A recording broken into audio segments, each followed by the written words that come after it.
All right, and we're live. Roy, What a how's it day, going? Travis. What a day, man. What a day. Yeah. Therapy hour is definitely needed right now more than ever. Yeah. So I guess for the first question, and for those that are joining us, maybe it's your first time here. This one we keep a little bit more fun, a little bit more light, a little bit more focused on Q&A. Usually we constrain ourselves to one primary topic, and obviously the topic has to be what in the world is happening with Tevis's screen right now. Is he being invaded by aliens? Because it looks like that possibly. But no, what in the world is going on with the market? We're going to talk about that, of course, what we've been doing as well, and what we think that this is showing, signifying, if it's meaningful, if it's not. Tevis, how are you?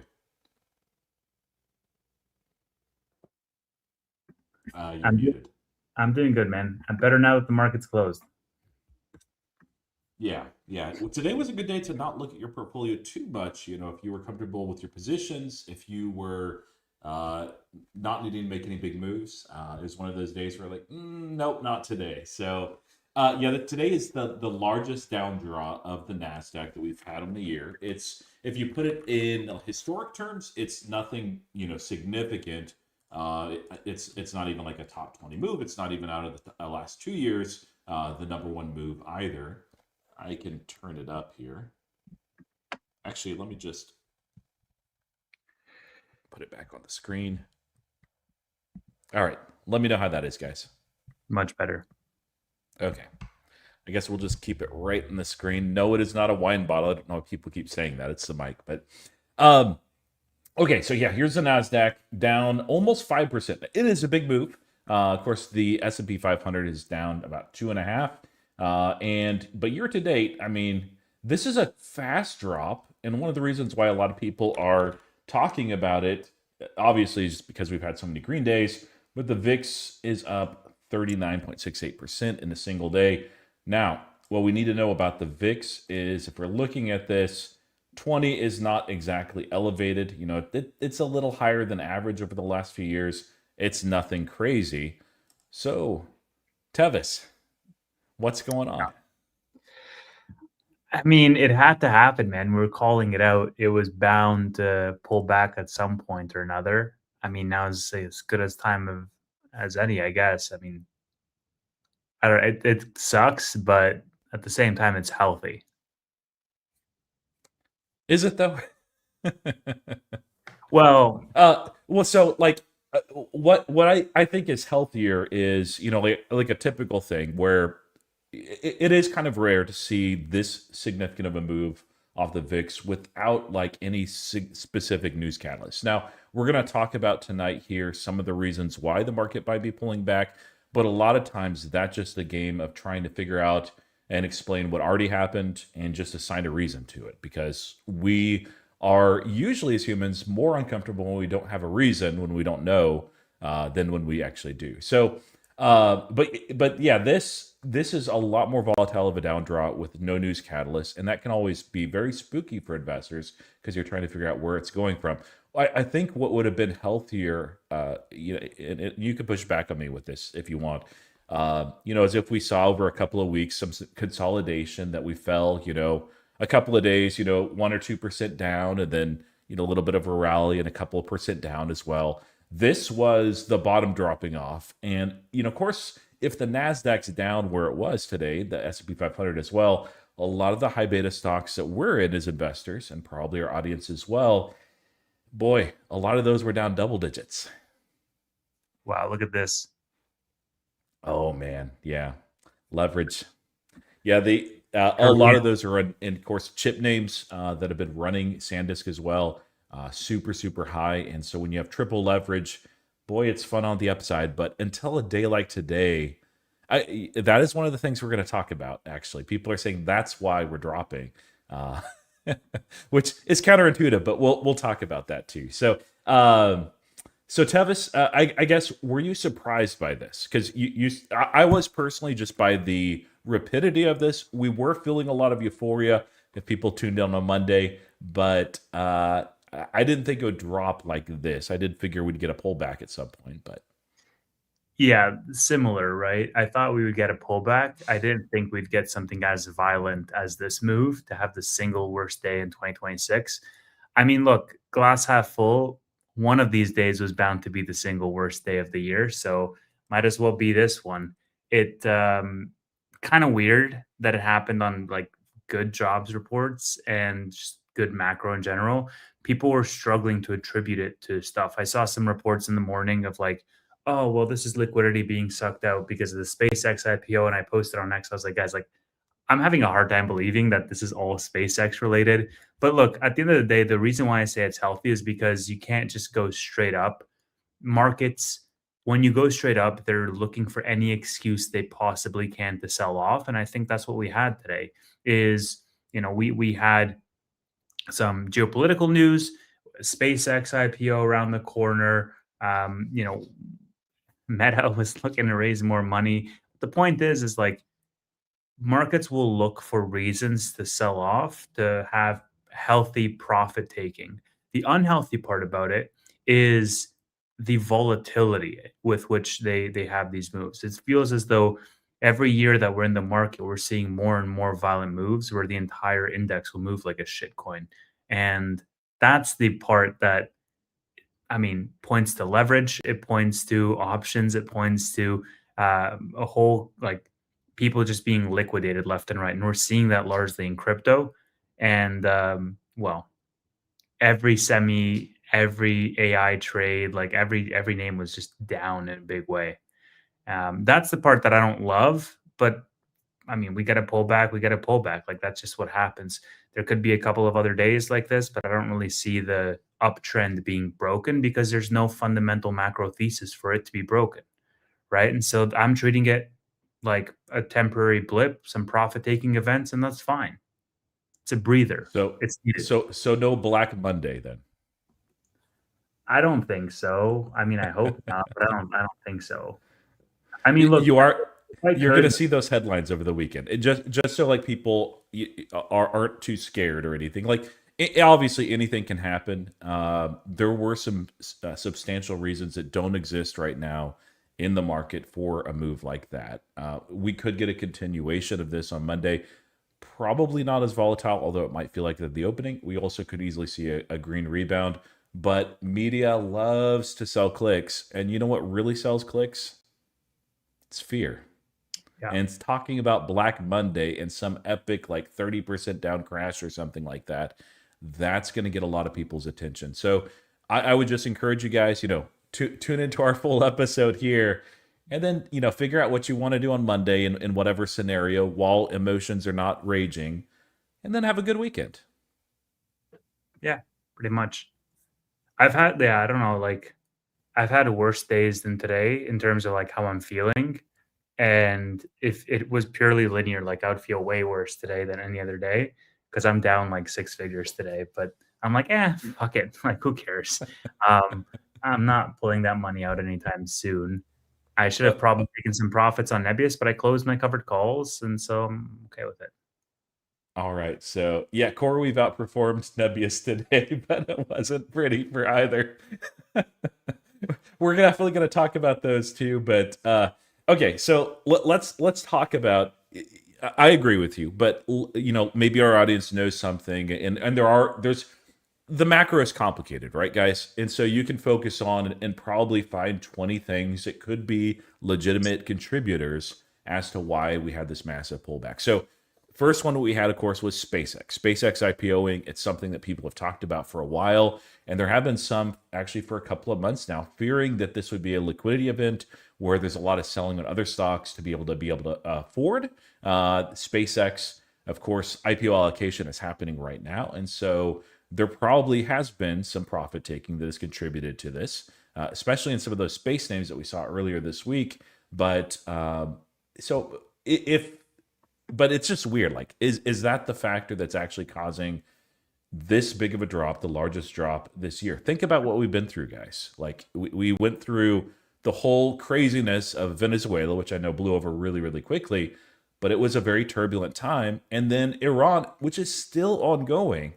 And Yeah. instead, the market's like, nope, it's SpaceX. SpaceX is IPOing. We're just going to blow it all up. So we can think about it in terms of common sense. It's like, yeah, maybe there was some contribution there. But one thing with SpaceX that I did see today, which was actually really interesting, is this right here. No, I'm not buying a meaningful amount, if any, of SpaceX. Just a couple of shares if I do get assigned. But they have signed a 30 billion cloud compute agreement with Google, 920 million per month, every month. This is through June 2029. Essentially, what this does is it floats that gap between when Google is able to get what they're building with that 80 billion raise online versus what the demand or expected demand is right now. And at the same time, it gives SpaceX just a ton of money too. And you'll notice NVIDIA. But yeah, regardless, that's already sold and everything. This is just illustrating demand. So like that's kind of the second thing, I guess. You have any comments on SpaceX specifically? Like why do you think that thesis is wrong? And then I want to talk about the data centers because that's a concern that people have raised as possible a reason here. I mean, there's two things I'll say on the SpaceX thing that I saw online, so I'm just stealing other people's thoughts.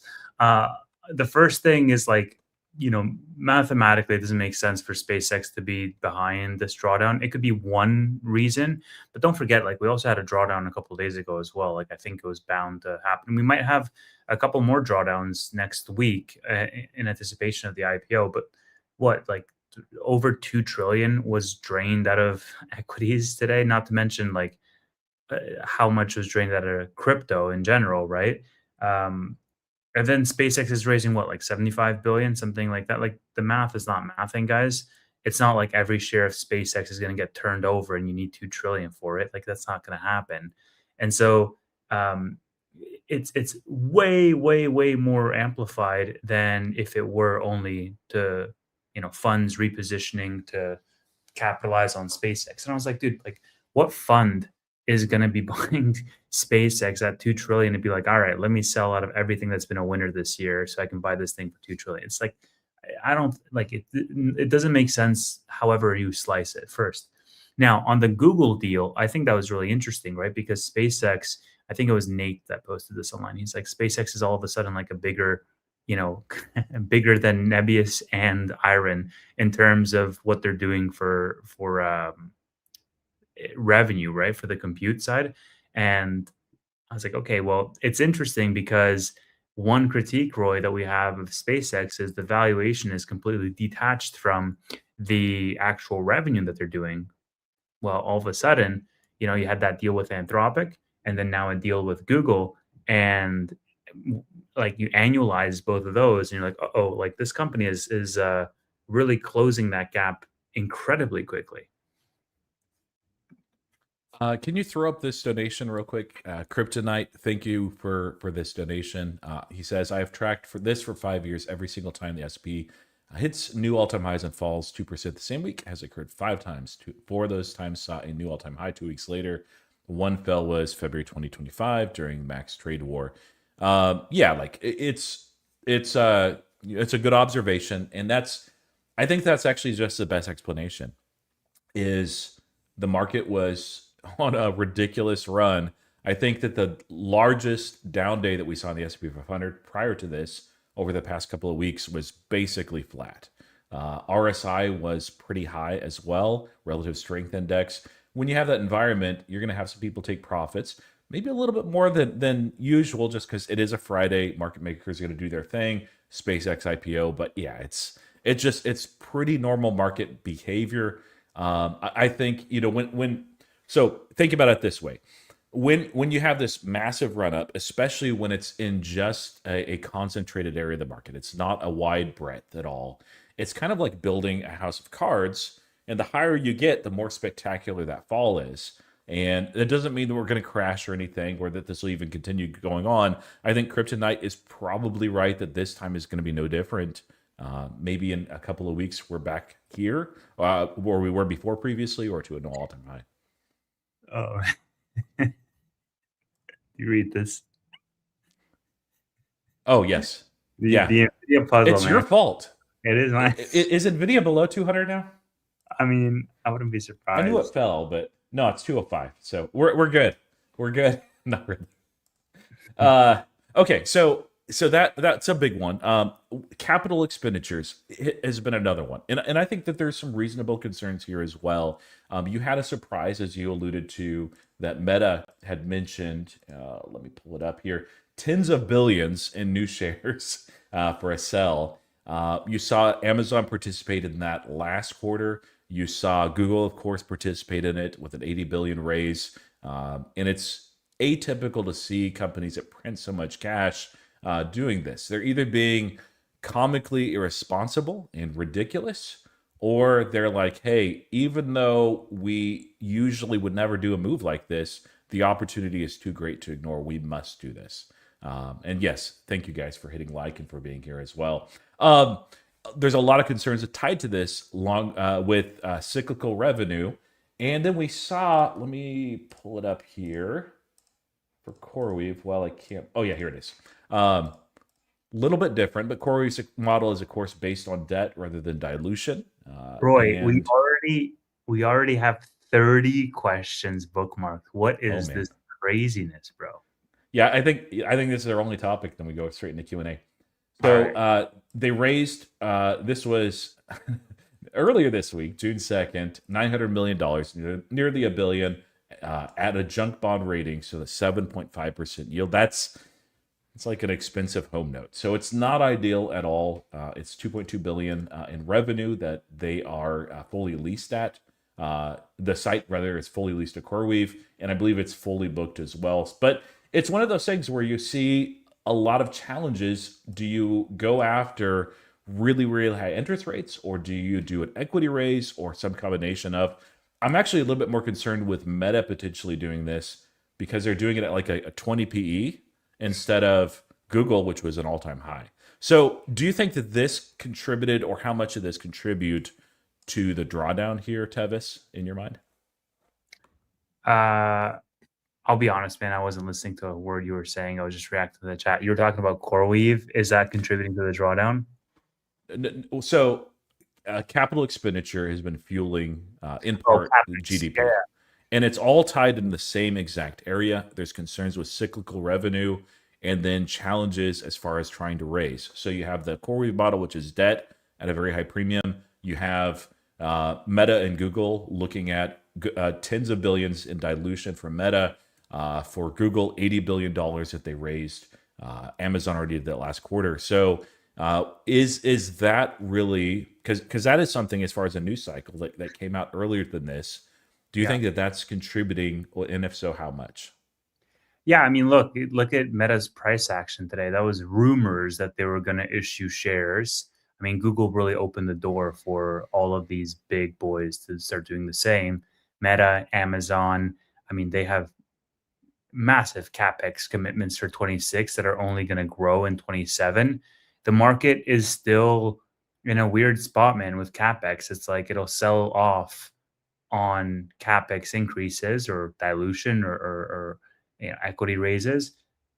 And then at the same time, like if one of these guys comes out and says, "Hey, we're actually lowering our capex because we don't see the ROI in AI," like it's going to sell off on that too, right? So I think it's just wait to see the results stage. Two things I'll say. Number one is I, I think like the whole CoreWeave Nebius conversation. Uh, I am looking at CoreWeave right now. Um, I haven't bought Good. any, You're and I being roasted in the comments, by the way, and it's am I glorious. am I haven't scrolled down because I got to bookmark more questions, but I am looking at CoreWeave, and I'm not going to sell any Nebius for it, and I might buy a little bit, just like on the valuation alone, not necessarily the fact that I think it's better or whatever, because like the interest servicing on the debt is definitely something that I don't love. But I think if the demand holds, like both Nebius, CoreWeave, Iron, like they're gonna grow their way out of whatever bind they're in right now of how they're raising money.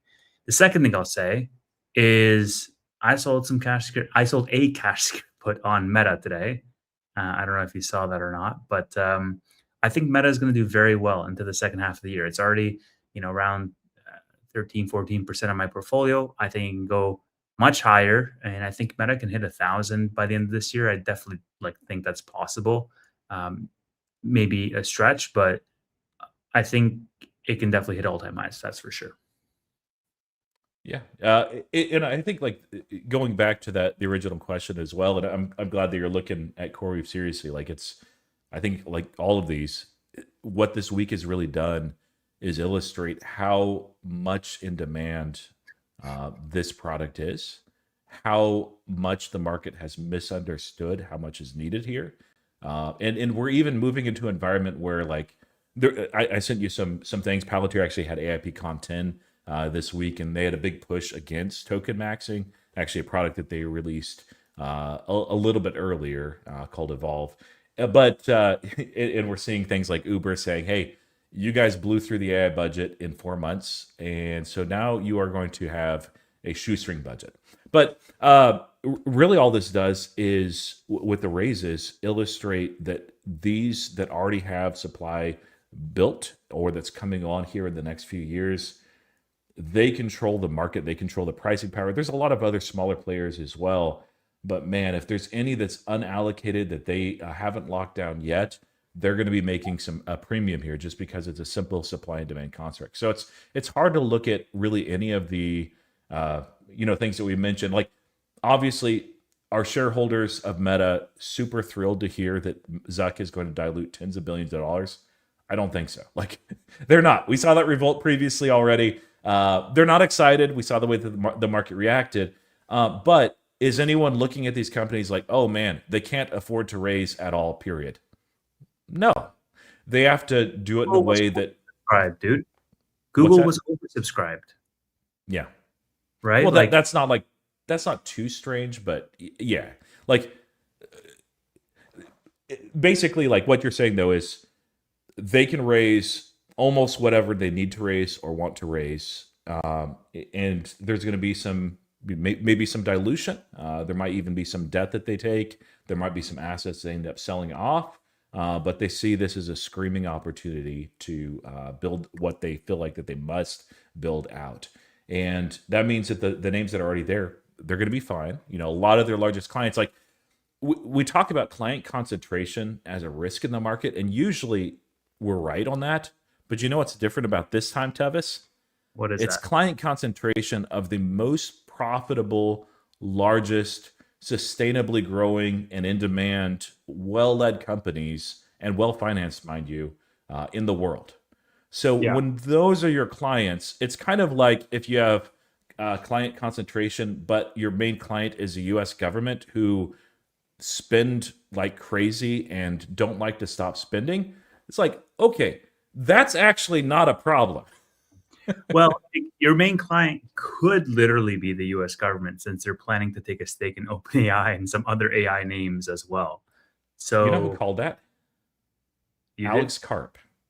Oh, Alex Karp has been talking about that if things have not changed in the approach that a lot of these LLMs are actually going, that they might actually become nationalized at some point. I don't think that's a pretty environment to be in. I don't want to see that happen, but this might be a first small step towards that. well, look, even more of a reason for me to potentially buy CoreWeave because if the government takes a stake in one of the three, it's not going to be Nebius. I'll tell you that much. It's going to be CoreWeave because they're the biggest, and then they're US. So Yeah, I read is Australian, so yeah, actually, I didn't even think about that. But no, I'm more talking about the LLMs themselves. But it could be inference actually seen as I hope we don't go there. Like I don't like that. It makes me uncomfortable as an investor. But the one other thing that I wanted to touch on is that I've seen a lot of people attribute, and I think that there's some truth to this as well. I've had concerns that Hormuz has not been resolved, and most of that is tied simply to inflation. So then, tied to that, today we got a job read that was actually good. We saw jobs actually, the JOLTS report actually come out nicely previously, and then this jobs number, very, very good. It was a beat. And the market really got scared and rattled. We have a new Fed president, or new Fed chair, and rate cut probabilities have moved as a result. So you can see here, 1 week ago, we were expecting 54% chance through the end of the year, no rate cuts at all. And now that looks optimistic. Right now, we have just 28% of people saying, hey, No rate cuts. There are 1% that are like, hey, at least we get one, maybe. But the vast majority are expecting at least one rate hike, if not two. 22% is not a small minority. So, of course, it's natural that a lot of names, when you see rate hikes as a probability, equities don't do well. We've been there recently, and especially those that are lending like SoFi, it's just a tough environment. So, we have between those two things, do you think, Tevis, that's most of the reason why is this jobs report was just the final straw? I, I don't know, man. I have no idea why, and I don't know if it's going to continue or not going to continue. Um, you know, everything looked fine, right? Did you also see somebody posted it? Trump was saying, I mean, Trump commented on the jobs report saying that stocks should go up, not down as a result of it. He's Yeah. now saying like, oh, I wouldn't be, I wouldn't mind if Wars cut interest rates. Like, dude, we get it. You're a degen like the rest of us. I thought this was like a great post and it's so humorous and it went like way over everybody's head. I guess because it's like so red, people are not in the mood for jokes. But let me help out all the newer investors out there who are feeling some red in their portfolio, like this fellow. And yeah, but he Yeah. does use the stock market as a barometer for his administration and his greatness. So for good or for ill, I think it's for both. But yes, it's, I mean, it does feel, I think the rate cut probability is a little bit. The bigger thing is what's happening with Iran is not fully resolved. And if Hormuz continues to be challenged, it's going to continue to drive inflation, which will drive likely a rate hike or rate hikes at that point. Even if it's, hey, we hike a couple of times and then next year we cut right back, fine. But still, it's a challenging environment. We're getting so much misinformation coming out of that um, geopolitical, negotiation, let's say, that I was seeing today that like the last thing that they were left to agree on was like the frozen funds. And I'm just like, all right, bro, just give us one more red day like today, and that motherfucker will be wrapped up by Monday. Like it's a done deal. So counterintuitively, I think that's going to put some pressure on him to actually, finish it sooner rather than later because he wants the market to be up. And like this is the other side of that coin where he cares so deeply about the market, he will be forced into bad positions because he doesn't want to see prolonged drawdowns because he's correlated it so closely with his administration's success. Um, and I mean, we have midterms coming up. Um, we'll see what happens. But again, I think this is going to be a blip. I don't think this is going to be a turnaround. Like it's not going to be a February type of situation where this thing just keeps falling and keeps falling and keeps falling. I think we're just going to have a couple of red days and maybe we're going to chop for a little bit and until we make the next move higher at some point or another. But I don't see a big drawdown, right? Like I don't see the down 10% on the SPY or anything like this. Yeah. I would be surprised if we're out a month out and we're 10% off from the top. But the market can surprise us for sure. But yeah, and the bottom line is in a bull market, we climb the wall of worry. So there's always concerns and things that at the time feel like, oh man, it's cataclysmic. And then, 3 years later, you don't even remember that event. And they're like, oh yeah, I remember Ian Carey Day. And oh yeah, I remember that one like Evergrande. And then there was like a ship stuck in the Suez Canal. Like a lot of you that were even invested in, you're like, oh, I forgot about those things. We climbed a wall of worry. Yeah. Yeah, when that ship got stuck and then like the whole, world uh Was freaking out. Like compare that to the no, Strait of Hormuz. It's like, uh, the dude, markets are irrational over the short term. We don't subscribe to the efficient market hypothesis. It moves based on emotion and narrative. Narrative can change in a hurry and emotions right along with it. We went from greed right back to fear in no time. That doesn't mean it's sustainable. Nothing goes up or down in a straight line. 90 to 95% of the people watching this myself and yourself included, would have no idea what the hell a Strait of Hormuz even is if it wasn't for the market. Like we're learning about geography, we're learning about politics and real like it's just Yeah, this is they'd be part. like, "Is that the World Poker Championship? Like, did he? I guess he had a straight and won it all, or something." That Hormuz guy, you know. You're like oh god, what was that the satire guy? Oh man, I don't know his name, but he was at the Democratic, the DNC, and he did the Strait of Hormuz too. He was like asking people in the street. He's like, "Why do you think everybody cares so much about the Straits of Hormuz and not the Gays of Hormuz?" And like the woman was like, "I don't know. Actually, that's a good question." It's like, Oh no. yeah, Uh, exactly. yeah, I hadn't heard that one. That's pretty good. Okay, So I want there to get you in the Q&A very early, but I think it's first, Tevis, we should talk about what moves we made either earlier this week or in response to today, what we're go. Yes. thinking about doing next week, and then let's go straight into Q&A because I see a lot of good questions I want to get to. Yeah, we got 36 questions so far. I closed covered calls on a whole bunch of stuff. I closed covered calls on Nokia. I closed covered calls on Nebius. I closed covered calls on what else did I close? Robinhood that I had open. Uh, I left some covered calls open on SoFi because I don't think she's making it back up over 20 by June 18th. So I'm just like, whatever, we'll leave that one on. And I sold cash secured put on Meta. And thankfully, I closed my cash secured puts on Nebius when it was like 260 a couple of days ago. So that one was fine. Yeah. Let me say on that one while you're thinking too, like if you play cash secured puts as degenerately as Tevis does, it's good to close them out early if you're winning. Yeah, dude, that one captured like 80% profit, and it was for July 17th. So, like, I'm happy to take 70 or 80% profit and close it 6 weeks early. That's a win in my books. Yeah. So, yeah, but All that right. was So my moves. Nothing like I didn't start any new positions or anything like that. I mean, CoreWeave is the only thing, but I haven't really done anything there. yeah, for me, like the week started off buying CoreWeave, and I was like, "Oh man, I'm a genius." And I was like, "Man, I wish I waited."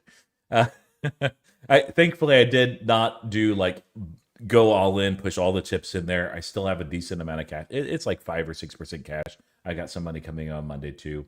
I bought some new bank, not today, but 2 days ago when the following the CFO leaving.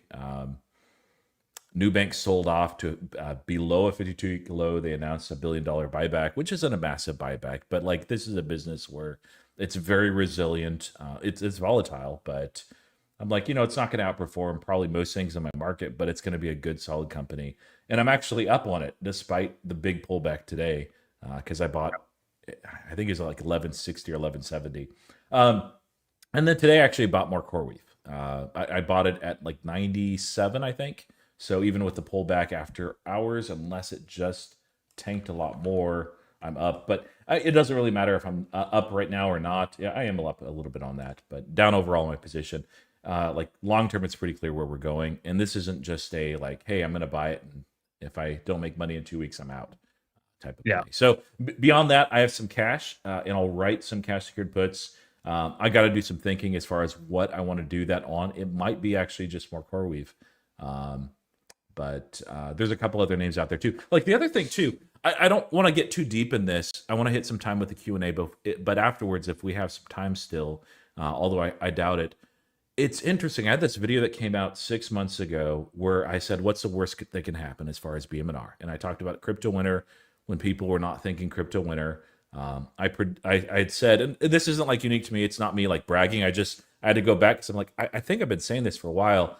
I predicted Ethereum 1500 would be at or close to the bottom. And then Bitcoin as well. I think there's just a little bit more to go with Bitcoin, which probably means Ethereum goes lower too. But like, do you think this is the bottom for crypto?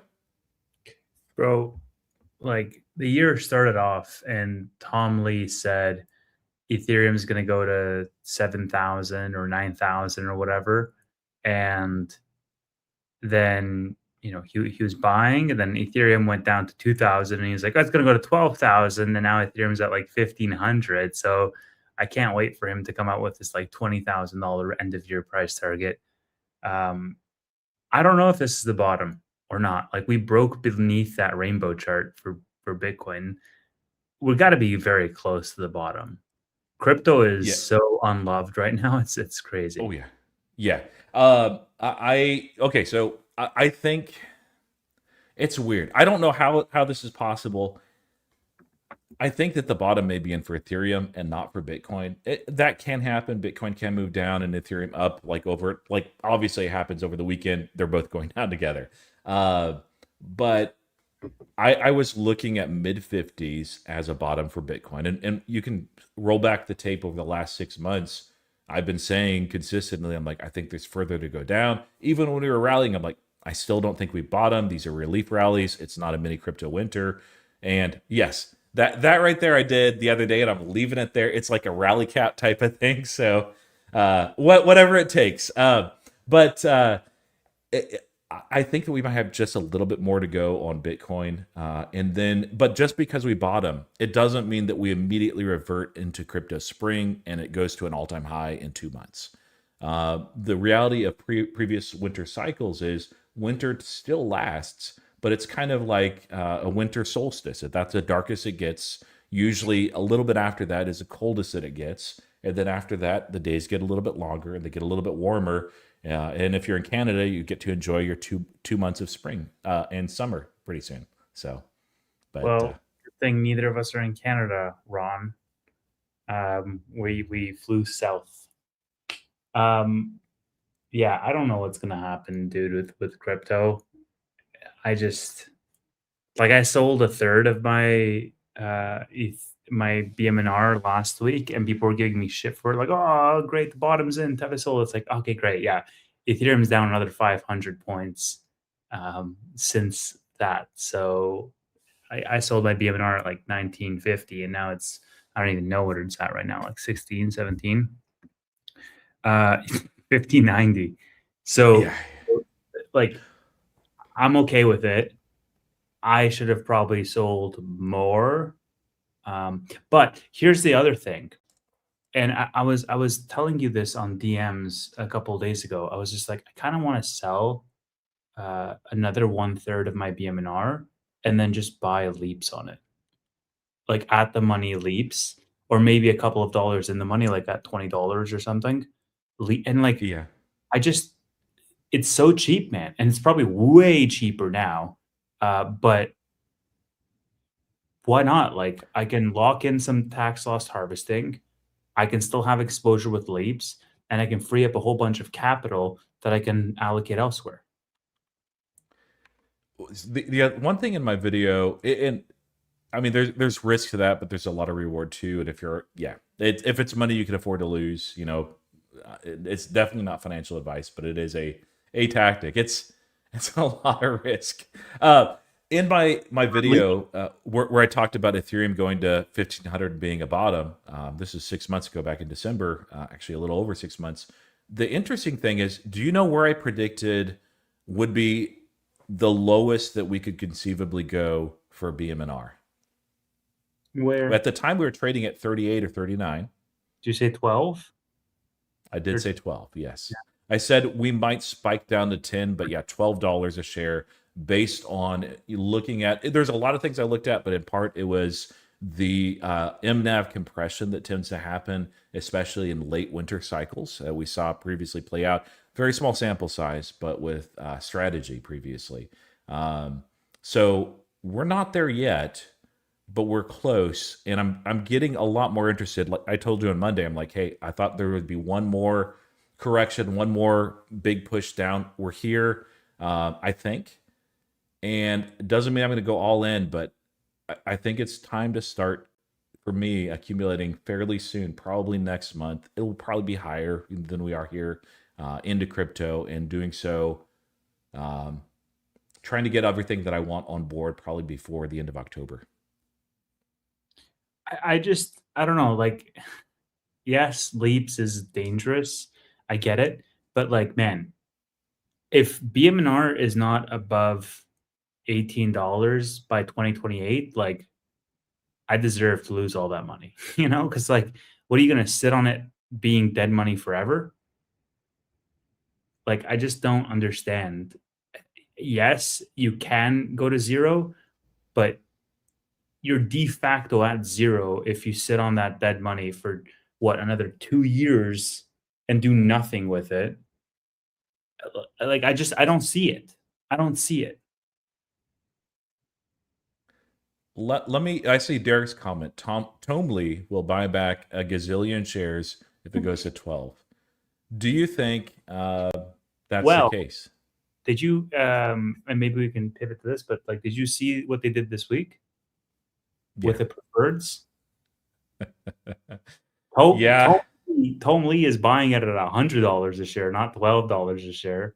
Um, yeah, that's what, like, okay, sure, I have $100. mixed feelings on that, to be honest. Like it's something that I kind of expected because I mean, if you're going to get to Ethereum at locking up the 5% of the float and you're under MNAV, there's really only one effective way to raise money, and that's through something like this. This, like you said, the it was at $100 a share even, or what was that? I know it was materially higher. 100 a Um, share, and it was like 9.9% perpetual dividends. yeah. So is taking a strategy out of strategy's book, so to speak. And yeah, it's Tomley, not Tomley. Yeah. No, I'm just kidding. You know, it's a typo. We're not trying to be too hard on you, but I'm okay with it.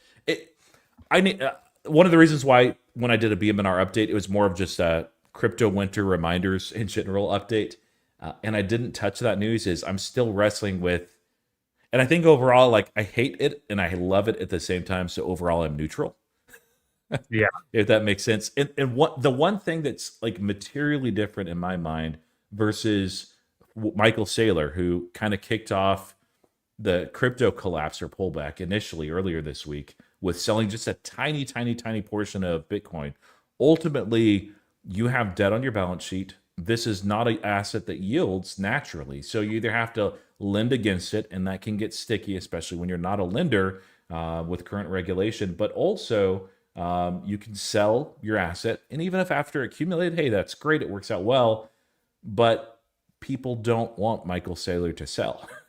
They're like, no, you buy and hold. That's what you do. You don't do anything else. Well, then how do you continue to pay out the preferred dividend? How do you continue to pay off the debt?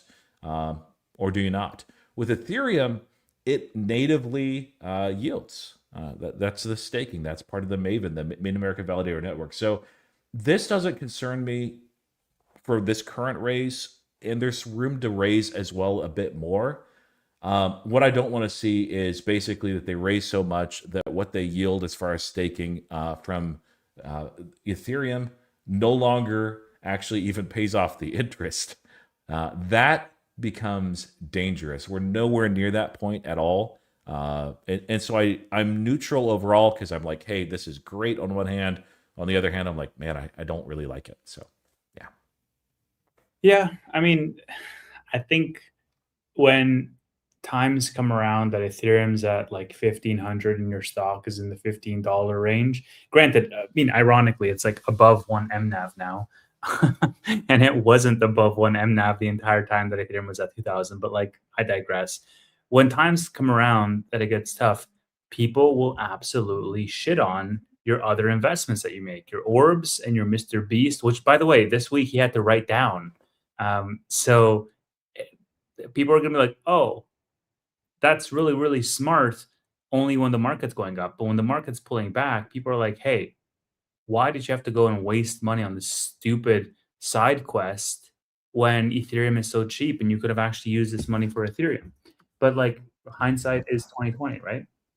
Well, I was yelling it at the time, but yeah. All right. Are you ready to get into Q&A? Because I want to hit these questions hard and fast. Yeah. Yep. I 38 questions in the queue. Let's get started. 44 minutes, 45 minutes flat. Q&A. All right. Did CoreWeave just dilute? No, it was the junk bond raised 7.5%. I probably need to do a video fairly soon on that, updating just a couple things on CoreWeave. So look for that maybe on Sunday, probably Saturday actually, tomorrow. I watched your Figure interview with what's his face, Mike Tannenbaum, and Yeah. like I saw clips of it when you first posted it, but I didn't see the full thing. And I sat down and I saw two of your videos. When was it, 2 days ago? I saw one of them, which was I think around crypto that you made. One of the ones you made recently, and then the second one was the interview. Figure under $30 right now, Roy. Like, Yeah. I was like, all right, do I buy CoreWeave? Do I buy Figure? Do I buy Wix? I'm so spoiled for choice right now. But Yeah, that's great. You know, if you have money to spend, and that's what I'm doing this weekend too. Is I'm like, okay, Robinhood is like one where I'm like, Robinhood. It's higher than I would have expected to be right now. Great company, already my number one holding.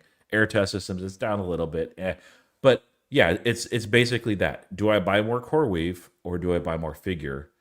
yeah, And I might nibble at a couple other names, and that's what I have to figure out this weekend. I don't know yet. Man, they're both attractive. I did hit the like button, Matthew Johnson. Thank you for your concern. Yeah, look, I think this is a valid point. Tom wants to get paid. He wants to get the 5%. He doesn't care about the shareholders. He's got a meeting with 100 million. And this is why when the vote was around, the thing that I was harping on was the compensation package, because half his compensation wasn't tied to anything.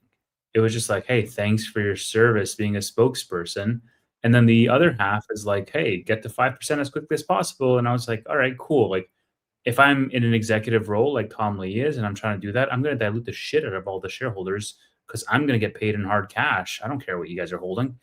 And so, again, these are things where like it's all good when it's going up, but when it's going down, people start to question these moves that you made in the past. So, anyways,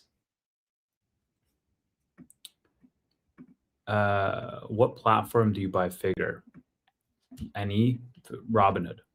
Yeah, he might be, talking about like Figure's wallet specifically, where you can use the products like Democratized Prime and stuff.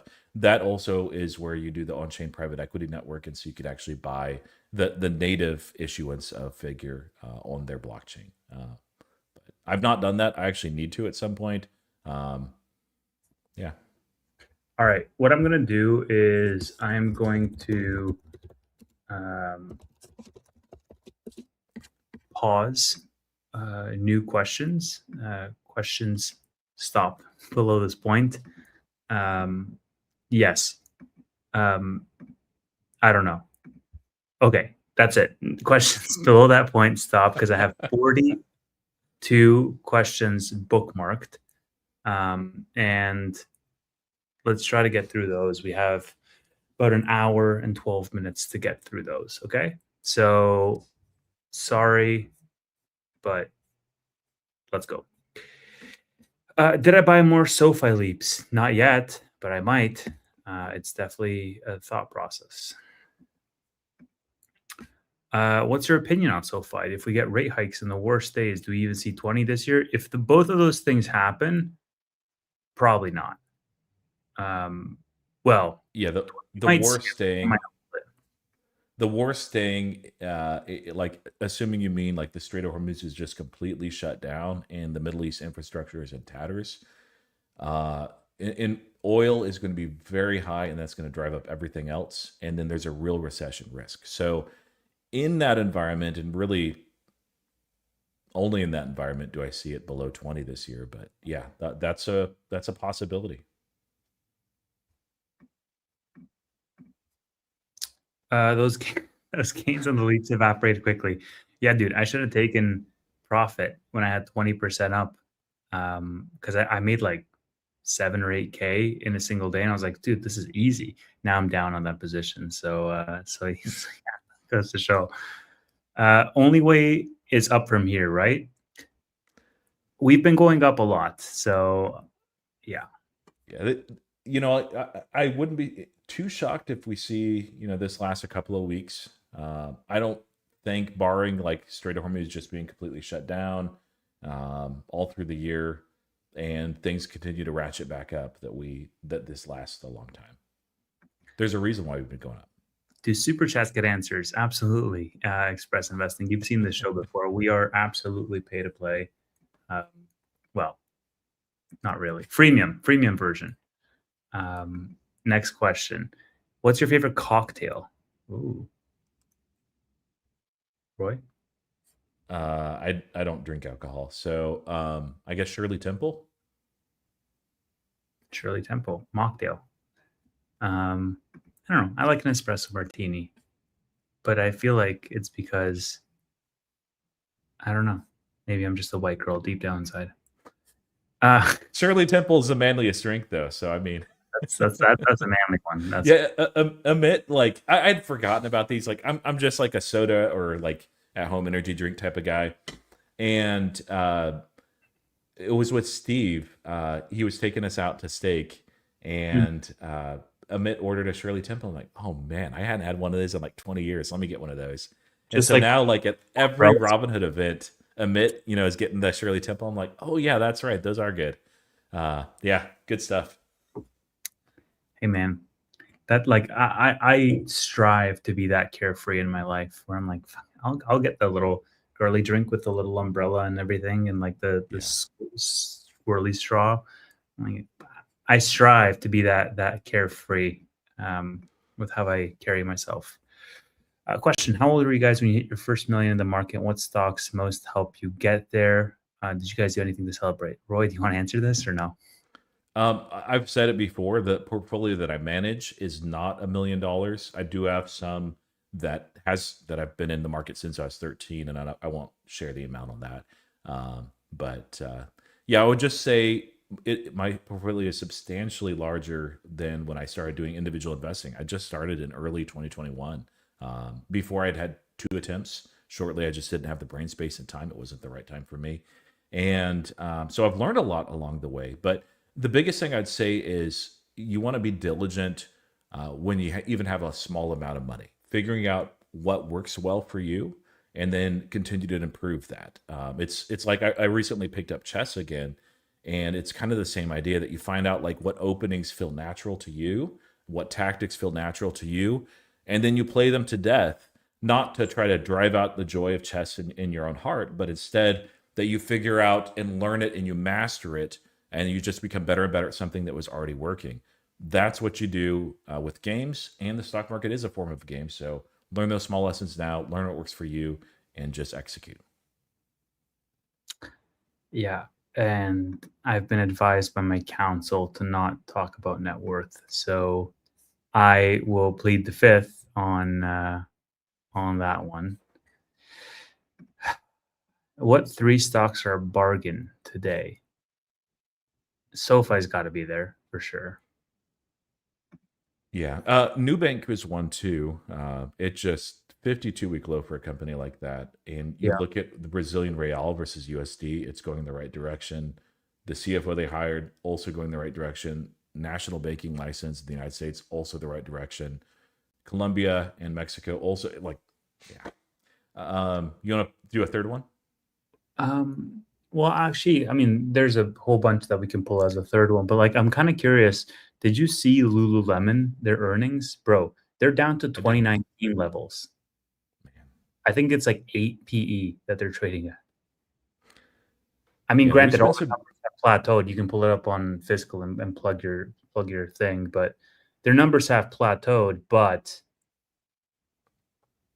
I mean, I don't know, man. I don't want to get caught up in a value trap, but it's cheap. It's cheap. Yeah, and there's a lot of like we've talked about some earlier. I think Wix is one of those. It's very cheap right now. Yeah, I Wix think is cheap. Figure is very cheap too. That Yeah. one's going to be volatile, and it's tied into crypto, even though it shouldn't be. So just keep that in mind. But yeah, Yeah, that I feel like that's a good list. Um, uh, Question: Can y'all cover the core weave and Nebius bare metal full stack debate? Seems like one isn't better than the other, just different strengths. Yeah, look, I think my whole argument, and like I get where Tanner's coming from. I don't disagree with any of that. Granted, I'm not sure. Like maybe you can talk to this, Roy, like the software layer of the software offerings that CoreWeave has, because I'm not as familiar. But like my whole stance is with Nebius being a full stack provider, focusing on token factory, focusing on inference, and as well as the data center capacity, they're going to be more resilient and they're going to have a more diversified, predictable revenue that's not so cyclical. And it's ultimately going to help them with margins at the end of the day as well, right? Because as we get into further um, constraints, like you're going to get more and more adoption of token factory across the board. And so you're going to have this company that is traditionally seen by the market as a data center player that are now pushing their software solutions. Now, their software solutions don't have as much take rate, like Meta, for example, or Microsoft. Like they're using their own software. They're just using Nebius as like a data center. That's fine. But the point being is Nebius's full stack solutions are deliberate, number one. And number two, they use the bleeding edge like models out there. And I think the take rate is going to increase over time with that, making them just overall more resilient. Now, you can provide the CoreWeave side of the argument because I don't know the software solutions that CoreWeave has. Okay, so they just really have the one that they had launched recently that was specific to the AI feedback loop, and that's so. To take one step back, I think that the approach that Nebius is doing is the better and stronger approach over the longer term. I think right now it doesn't matter, and the reason why I say that with confidence is if you or Tevis and I, we are stranded in the middle of the desert, we're desperate for water, and then there is some lovely, very well chilled Fiji water there. Awesome, we're going to drink it down. Or there's some 100-degree in somebody's very sketchy water bottle that ultimately we know just came straight out of the pipes in Houston. We're also going to drink it down. Why? Because we're in the I'd, middle of ra- the desert and we freaking need water. I'd You're rather going to drink it. I'd rather You're going to die. drink it. Dirty, Yeah, I humid and pipe water, like it's gonna kill you either way. So you just rather die. Anyway, so this is what's happening with inference. The demand is like a person that's been stranded in the desert that is desperate, and because of that, I mean, like CoreWeave has great inference, but it's bare metal, and all that means is like they're like, hey, we're just selling you compute. There are layers that they're adding onto that and that they will add onto that. But this has the advantage of two things. Now, again, Nebius, I think long term, it's the better advantage. Right now, market really doesn't care. It just needs the compute. You're focusing on that main thing what the market is thirsty for, which is more compute. You and channeling all of your resources and money into delivering that, while Nebius and while Iron and a few others as well are like, let's layer in the neocloud stuff. I don't think that's the wrong approach. Again, for the long term, it makes absolute sense. B, you're able to accelerate revenue in part because of that, because you're like, okay, you know what? We don't have to mess around with all this other stuff. We're just bringing these online as fast as they can, as much as we can, and contracting this out. And so then as you begin to take in this revenue, you can plow that revenue back. Yes, you have to pay debt as you do this, but you can also pay that towards buying more and more of this compute as well. There's so much demand. We've seen it this week. I don't think I have to even talk to you about that demand. Lastly, is there is a bifurcation between the different client types of the Nebius and of the CoreWeave. Now, it's not a one for one, but what we see is that the large scale enterprises are by and large choosing something like CoreWeave. Now, they're going to choose all of them because, again, guy that's dying of thirst in a desert, they're going to take whatever that they can get. But they prefer the CoreWeave model because that's all they need versus startups and mid-sized businesses. What Nebius is building, and this is why it's called a neocloud, it's like AWS versus a time when a lot of these other data centers that were just there, that were building out the cloud, were just like, hey, it's just for storage, no products, no services or anything. Nebius is building the platform. The platform is exactly what these small and mid-sized businesses need. It's going to prove to be stickier and higher margin, but there's a cost to that too. So it's just, I mean, all things being equal, if they're priced equally the same, I would be just 100% Nebius, and I was previously. But there is a price to be paying out way too much, especially when the market doesn't care really about that distinction at all right now. Yeah, exactly. I think the valuation argument is the most compelling part of this whole story. And look, like I get the argument that yourself and Tanner and other people that are defending CoreWeave are making. Like, hey, this is a non-starter because demand is so high right now that both are going to succeed. But look, there is a point to be made around the future proofing of this business. If Nebius is starting to lay the foundation for that inference layer early, then it's not going to be an afterthought in their model. I'm not sure to what degree CoreWeave is doing the same, and I think there are some initiatives there, but positioning themselves as a service provider on all the layers of the layer cake early will pay dividends down the line because at some point the demand will normalize and you want to keep that resilient revenue stream with high margins available. And so this is, I think, the argument that I was trying to articulate was that positioning yourself as a sort of full stack solution is ultimately going to prove to be better. You just won't see those differences in the next 2 years because right now in the next 2 years, it's purely a compute constrained demand story. But once that shifts onto inference, well, you're going to see the dividends that Nebius is investing for today. Yeah, it's probably more than 5 years out Yeah, from like probably. the actual revenue and margin side, like being extremely meaningful. Markets forward looking, so maybe 3 years out, that really becomes a story. One more thing that I want to add here. The nice thing is CoreWeave, they understand what they're doing and why they're doing it. They're not like, oh man, we were wrong about neoclouds, let's pivot into that. And so the product that they launched, let me ask you this, Tevis. What size of business do you think it is that typically says, hey, let's train our own LLM? Massive size. Yeah.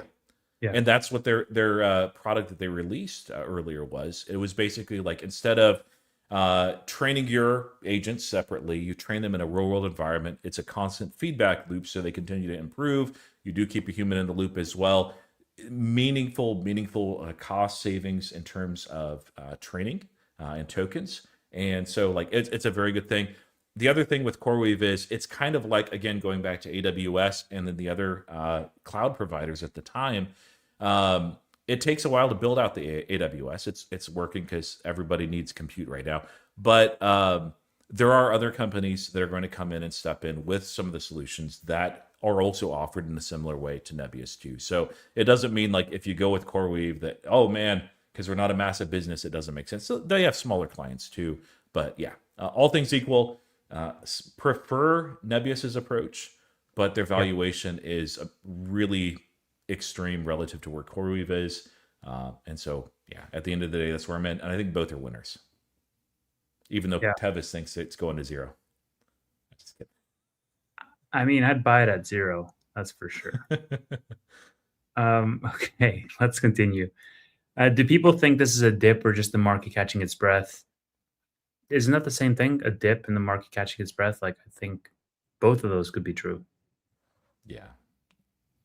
Too early to know if it's a pullback. I don't know that we need a full 10%. Yeah. Did you all seriously ignore all my comments? Financials were higher today or flat. Freight and logistics stocks were higher. Hotel stocks were higher. Yeah, dude, like not everything was lower. A lot of the Dow stocks were up. I mean, a lot of the dividend payers were up. What was up? Netflix was up. Netflix was up? It was earlier, yeah. There you go. So Netflix goes down every day, except when the market goes down, the Netflix decides to go up. Okay, next question. How many stocks you guys hold in your portfolio? I'm a new investor and hold 8 stocks, mostly Mag 7 plus SoFi Nebius. Is 8 stocks too less?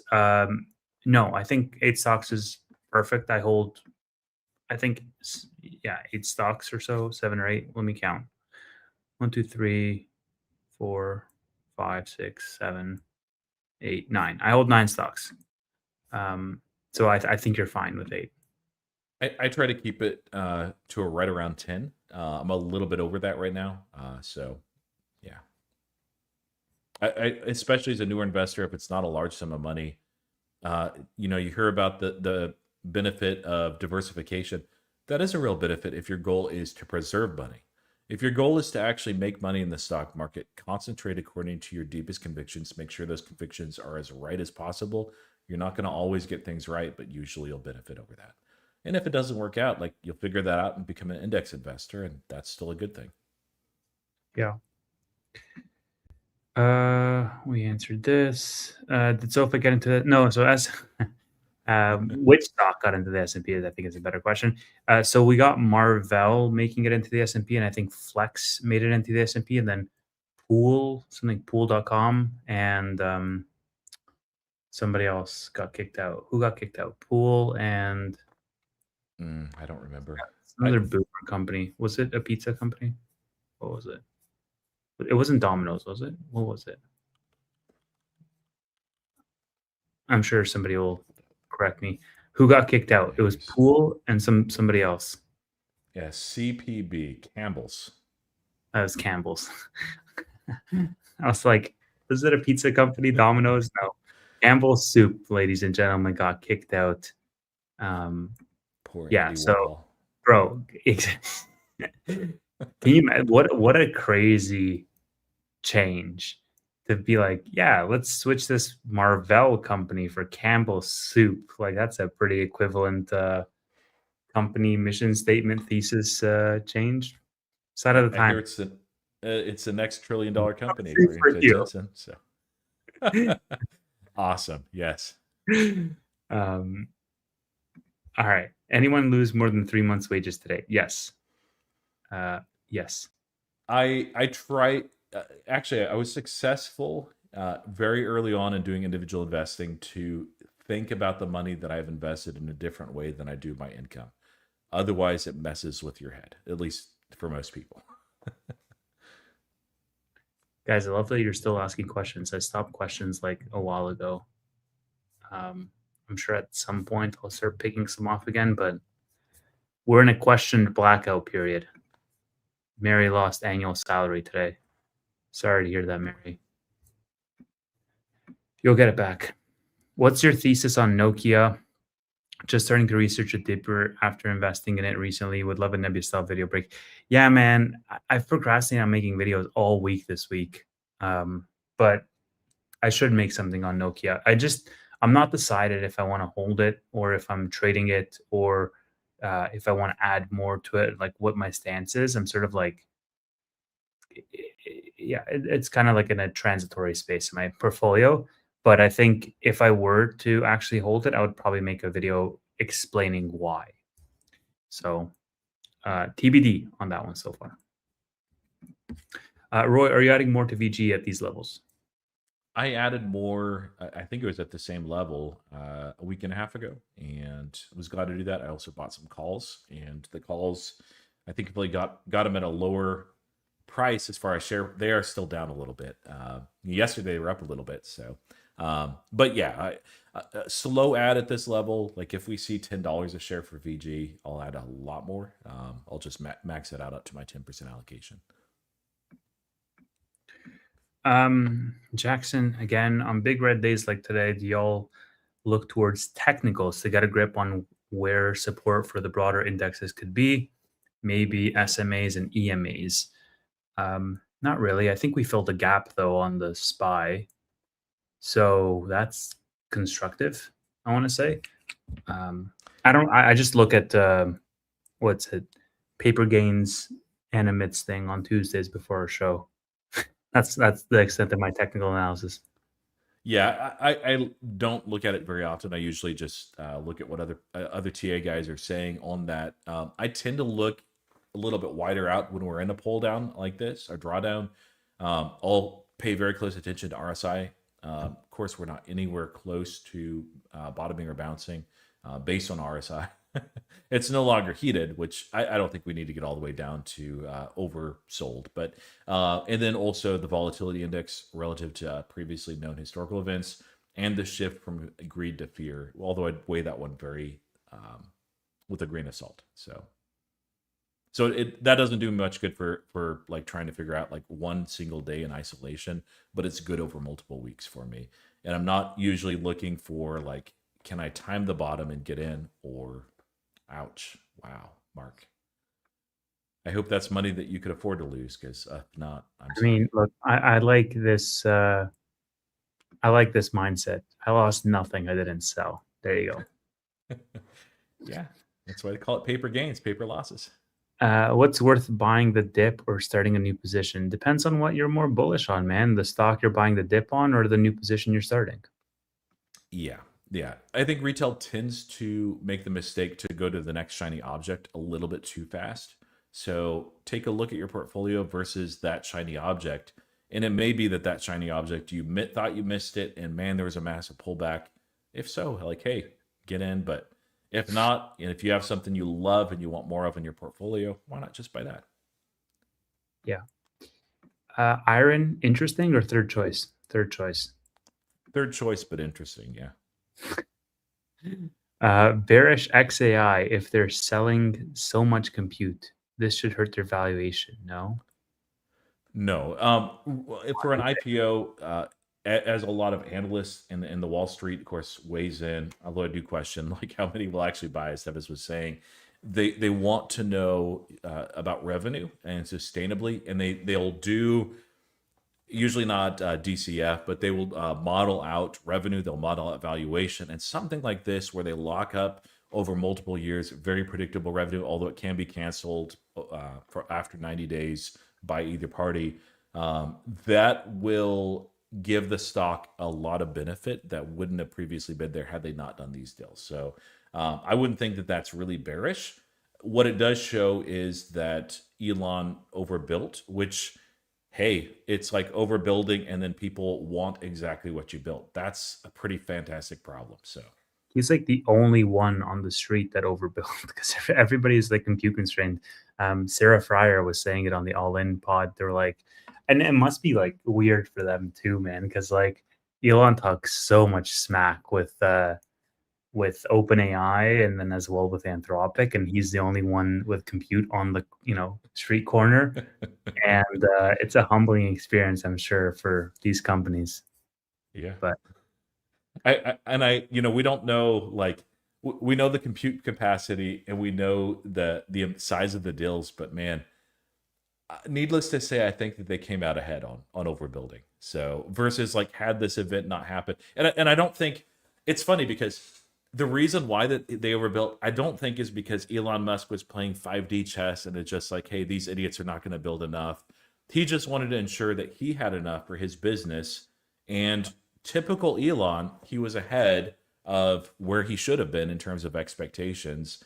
And so yeah, as a result, it just happened to line up that his mistake in overbuilding, which, I mean, honestly, it's not much of a mistake. They would eventually use that, but it still is, ended up being a huge benefit. yeah, exactly. Are we buying SoFi at these prices? I bought last You're not week. against it.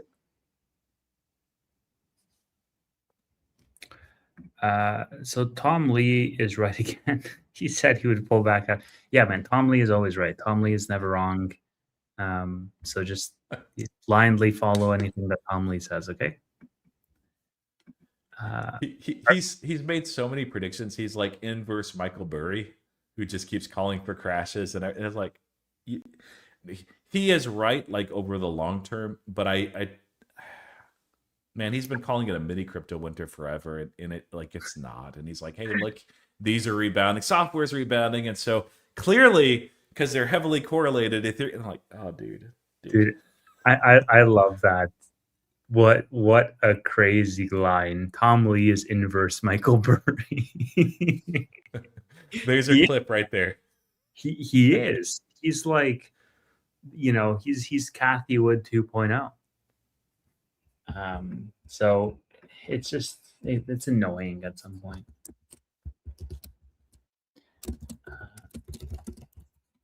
All right, let's see. Oh, sorry, we missed this. Are you guys LARPing Hims shareholders still, or you finally took my advice? We neither of us own Hims. We don't really care. Um, like it's what, $28 right now, and like happy for anybody who's in Hims to make money. But I don't think Roy and I are looking at it. Yeah, I'm keeping a tab on it just because there are a couple parts of their business that I think are fascinating opportunities, but there's a lot of execution risk there. Yeah. Don't forget that we have record levels of money market funds sitting on the sidelines. Do you guys see this as a catalyst? I mean, money market funds are at what, like 8 trillion now? I mean, they've only been going up, really. So I don't know that that's going to get rotated into equities anytime soon or in big amount. Yeah, I mean, like there will be some dip buying. Retail does that, and there are some large money funds and large money individuals that missed a lot of this, and they might see it as an opportunity. But the reality is, like that's kind of a misnomer. A lot of people think in like every year, people will ask the same thing, and every year there's a record number. Not every year, but almost in money market funds. Um, that's not money that people think of as, oh, I should put that in the market for the most part. So I would say no. Yeah. SpaceX, at what price would I buy? So my broker rolled out IPO access, and so I requested some shares, because if I get allocated those shares, it's at 135, and I intend on flipping it like the same day. Um, and if I don't get allocated the shares, then okay, no harm, no foul. But so if I do get it at 130, I requested 100 shares. I don't know how many I'm going to get, but if I do get allocated at 135, I think on secondary right now it's trading for 177 right now as of like June 4th or June 5th when I checked. So by the time it IPOs, I wouldn't be surprised if this thing's at like 200, from 135 to 200, all in a single day's work. I'm a very happy man if that happens. Go ahead. Would you sell that and just accept the penalty of being blacked out for a while?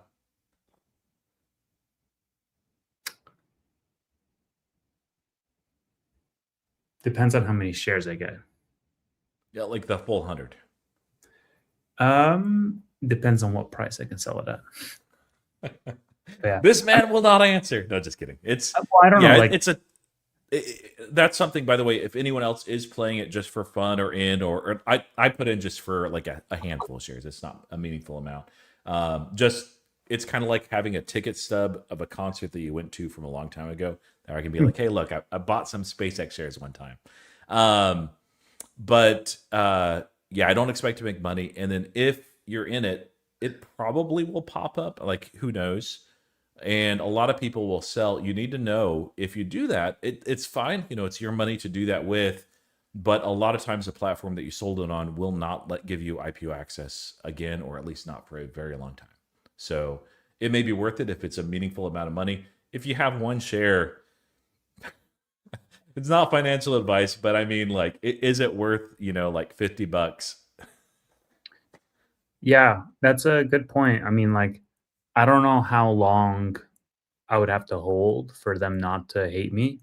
One Probably month. longer than a day. 1 month.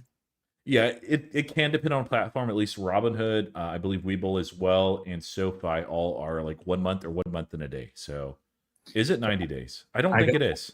I gotta read up on this. And the only reason I'm not automatically saying yes is because I know Anthropic and OpenAI are coming down as well, and they're gonna be even more hyped, and they might be. I mean, for Anthropic, for example, it might be one that I want to hold. So TBD. When, if in the IPO access, when would I know if I get the shares or not, on IPO day or earlier? No, you'll get it before. Well, I'm sure it depends on the platform, but at least on Robinhood, and I've done it on SoFi as well. You'll get notifications usually a couple days before, and yeah, Yeah, I don't think I want to hold it for a month. I think after a month, I think this pop is. I think it's going to start, falling quite a bit. So we'll see. We'll see. Yeah, the night before might be possible. 60-day ban for Hood. Yeah, okay. I'll take a look, guys. I'll take a look. But like 100 shares, if this thing opens significantly higher and I can from 16K take it to 26 or 22 or something like this, then might be worth it. I don't know. This is what you guys want to research on your platform. Each platform is different. It's not an SEC thing. Flipping. So search your thing on flipping for Robinhood. It's right here.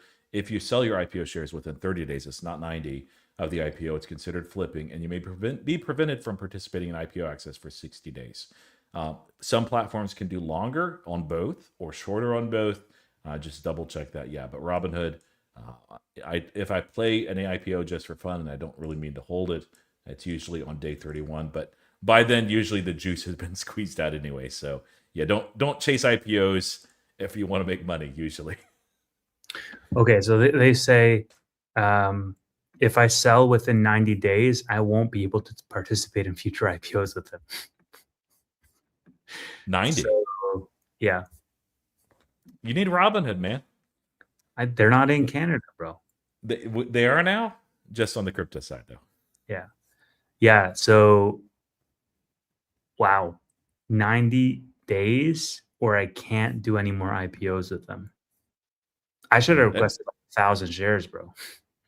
A typical lockup for insiders is 180 days. So like you're not that far removed from that. That's crazy. I don't know if I want to hold SpaceX that long. Are you kidding me? Yeah. I wonder if there's any platform that has it shorted. Probably not. I mean, like the hard thing is like if a platform did that, they'd be like, oh man, we're going to get a lot more traders and a lot more action. The problem is you're also going to get a lot fewer IPO offers. Yeah. We'll see. I don't know, man.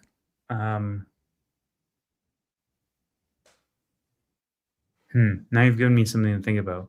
Because like maybe I just don't get 100 shares. Because like I can just get, 10 or 50 or 20 or something smaller just for the fun of it and hold that for 90 days. Just hold them and do weekly reports for 90-day challenge. Yeah, I mean, I could. That's how far down I am. I'm for 1 week, maybe not. But yeah, exactly.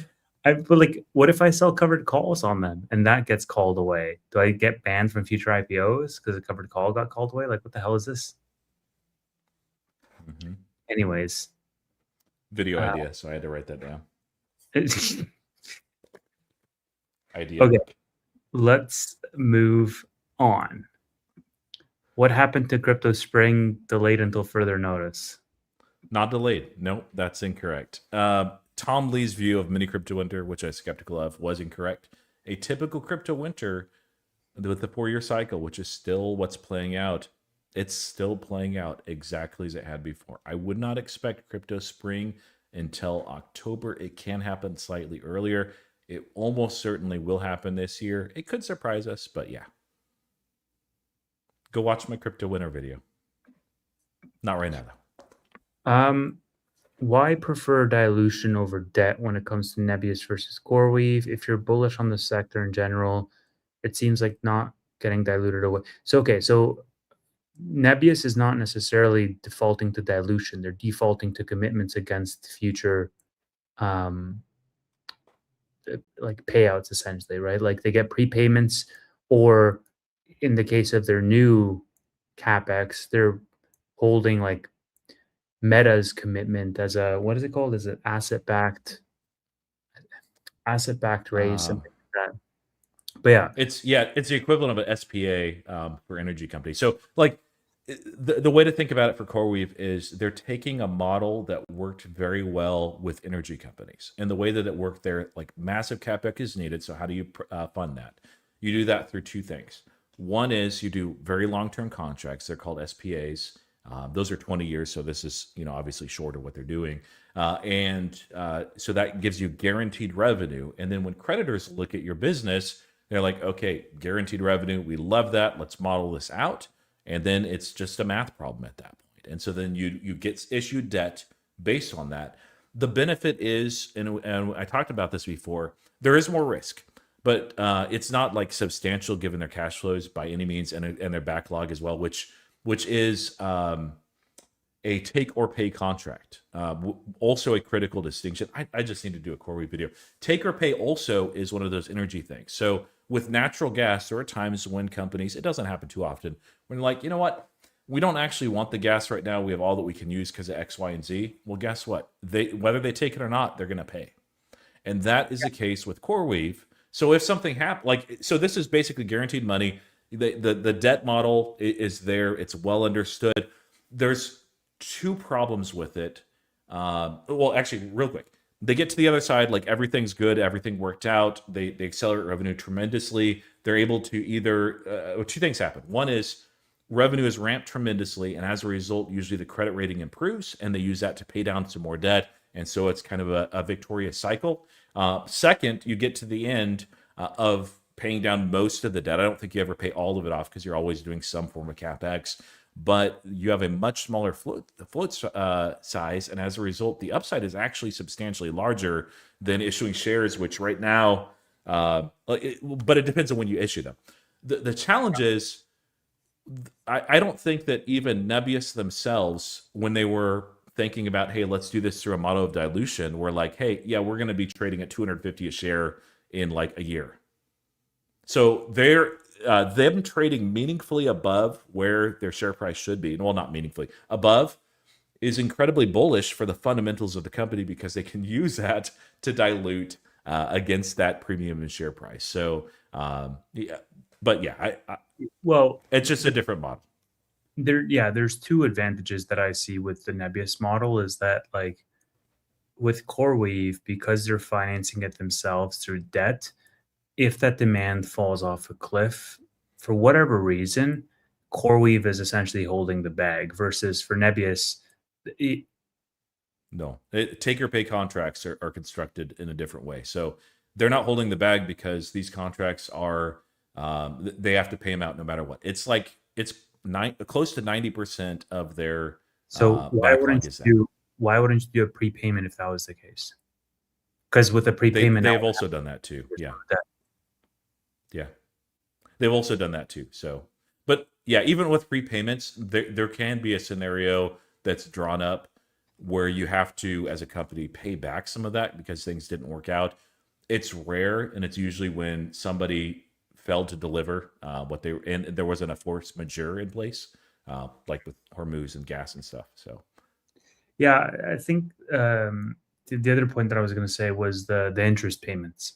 I think that's like a big critique that CoreWeave is getting is like they have to pay billions in just interest payments on the debt, or yes. over a billion. And that reminded me, like that's the other problem versus like what Nebius has done. It's not like a bad problem, but it's not something that's good. Even though you have the established pattern with energy companies, no problem, great. When you have a junk bond rating on raising $900 million with predictable revenue flows, with take or pay contracts, the problem is the Fitches of the world that are actually doing the ratings, they're a little bit slow to understand the model. It's kind of like analysts were slow to understand Nebius's revenue. Well, they've caught on to that. Here, they're even slower, and as a result, that amount of interest is actually higher than it should be. So, yeah, that's not good. That's a good point, Tevis. Yeah.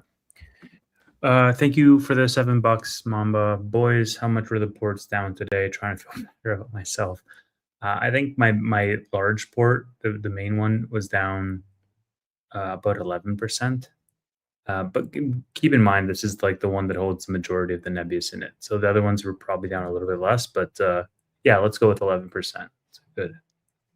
Yeah, I know I was down close to, yeah, I'm down double digits, 10% on the main platform. The other two are 7 and 8, and I think 4 on Webull. What would you buy next week, if anything? I think we've named a couple of stocks already. I think, Figure, SoFi, Nubank, CoreWeave. CoreWeave. Yeah, all these are interesting to us. Wix. Did you make any buys today? We covered this. Is there really a question that Google was oversubscribed? If would they be if they didn't announce the Berkshire investment? I think they still would be. Probably, yeah. It's Google.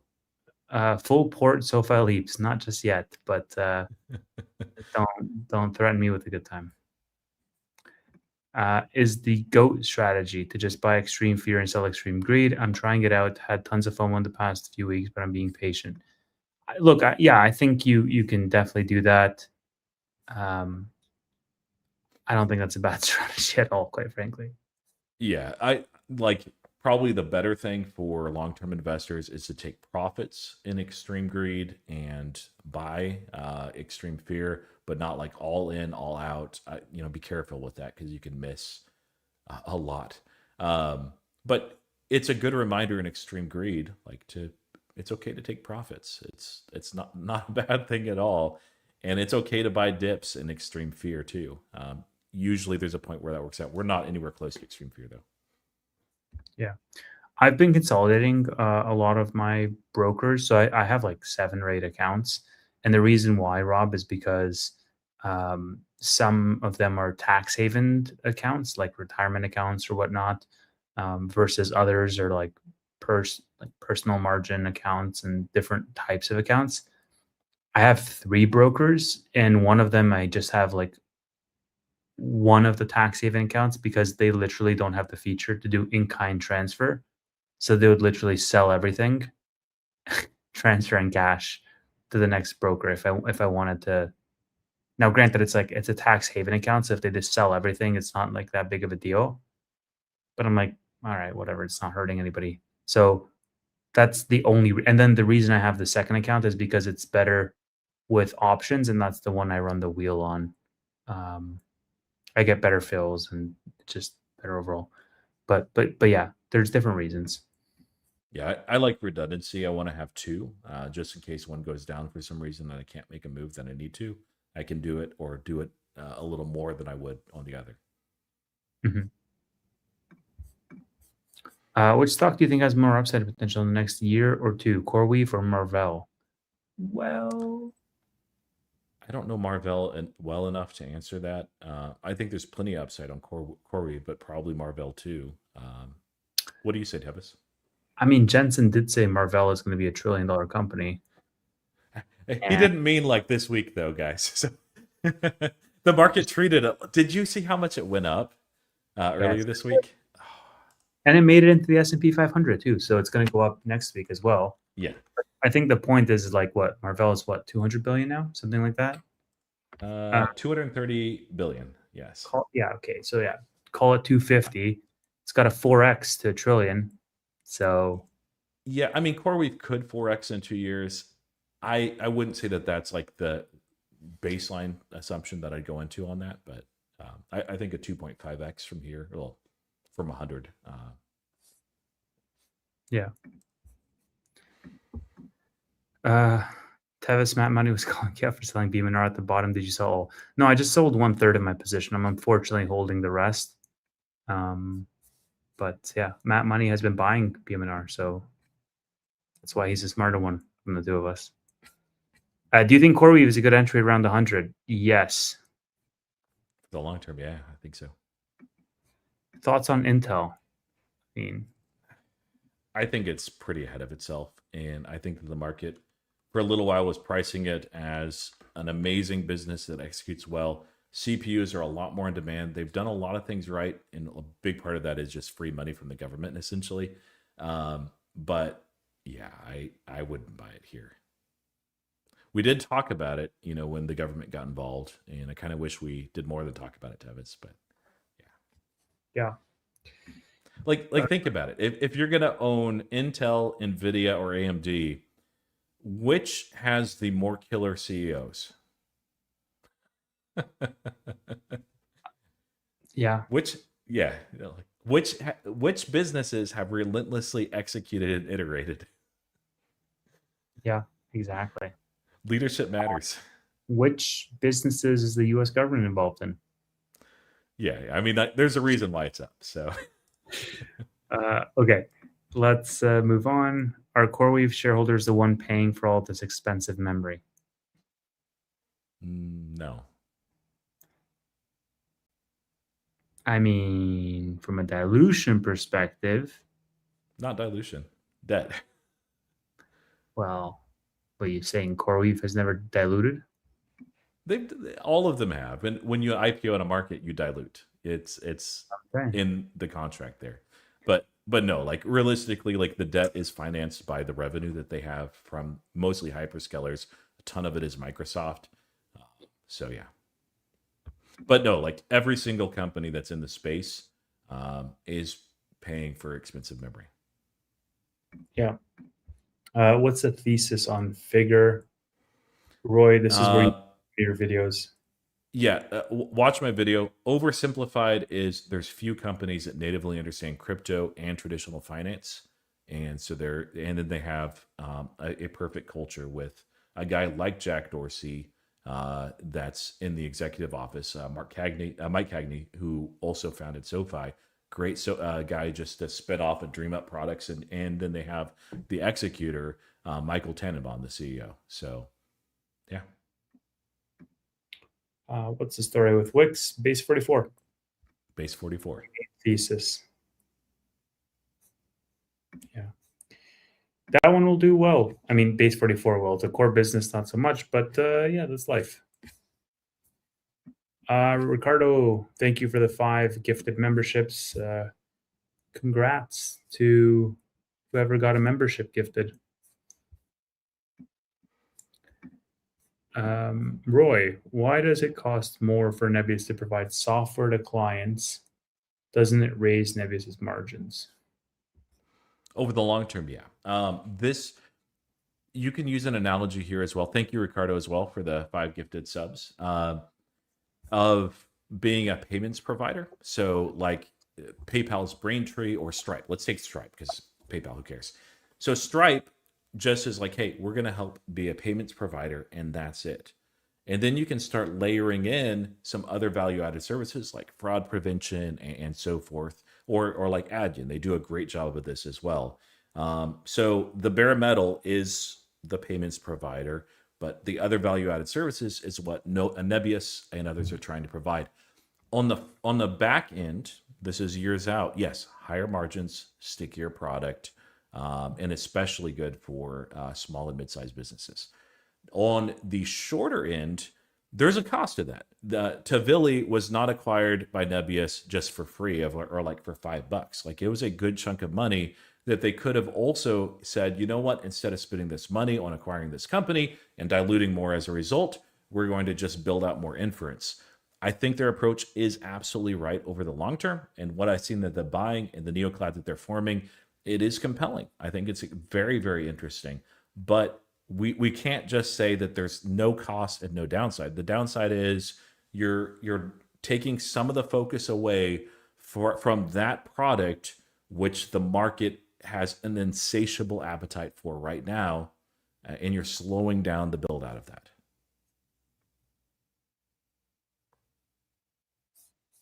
Yeah, Yep. CoreWeave, like for size and scale, it's going to be immense. It already is immense, and it's going to be a huge company down the line. Is everything perfect with their strategy? No, but it's a good strategy. Nebius is just a little bit better, but both I think are very good winners. And CoreWeave is priced like they're being idiots. That's it. Yeah. Ricardo, thank you for the 5 Crossroads memberships. Very much appreciated. Let's see. Tevis, you're Canadian, and if so, what Canadian brokerage do you suggest for options trading? My wife has a Lira with CIBC, and it's terrible. I mean, that's because it's CIBC, brother. Got to find a better Canadian brokerage for that account. It depends on how much trading you do, honestly. Wealthsimple now has like $0 commission option trading. It also depends on how big the account is, because Wealthsimple tiers it. Basically, how much you have in the account determines how what benefits you get. So like I actually got one of my parents on Wealthsimple and they had under 100K and it was just like horrible. There was like monthly fees, there was fees for everything, there was FX fees. It was just brutal. And like I don't have any fees. I don't have like, but like Wealthsimple is where I keep my main accounts and so they're very nice to me.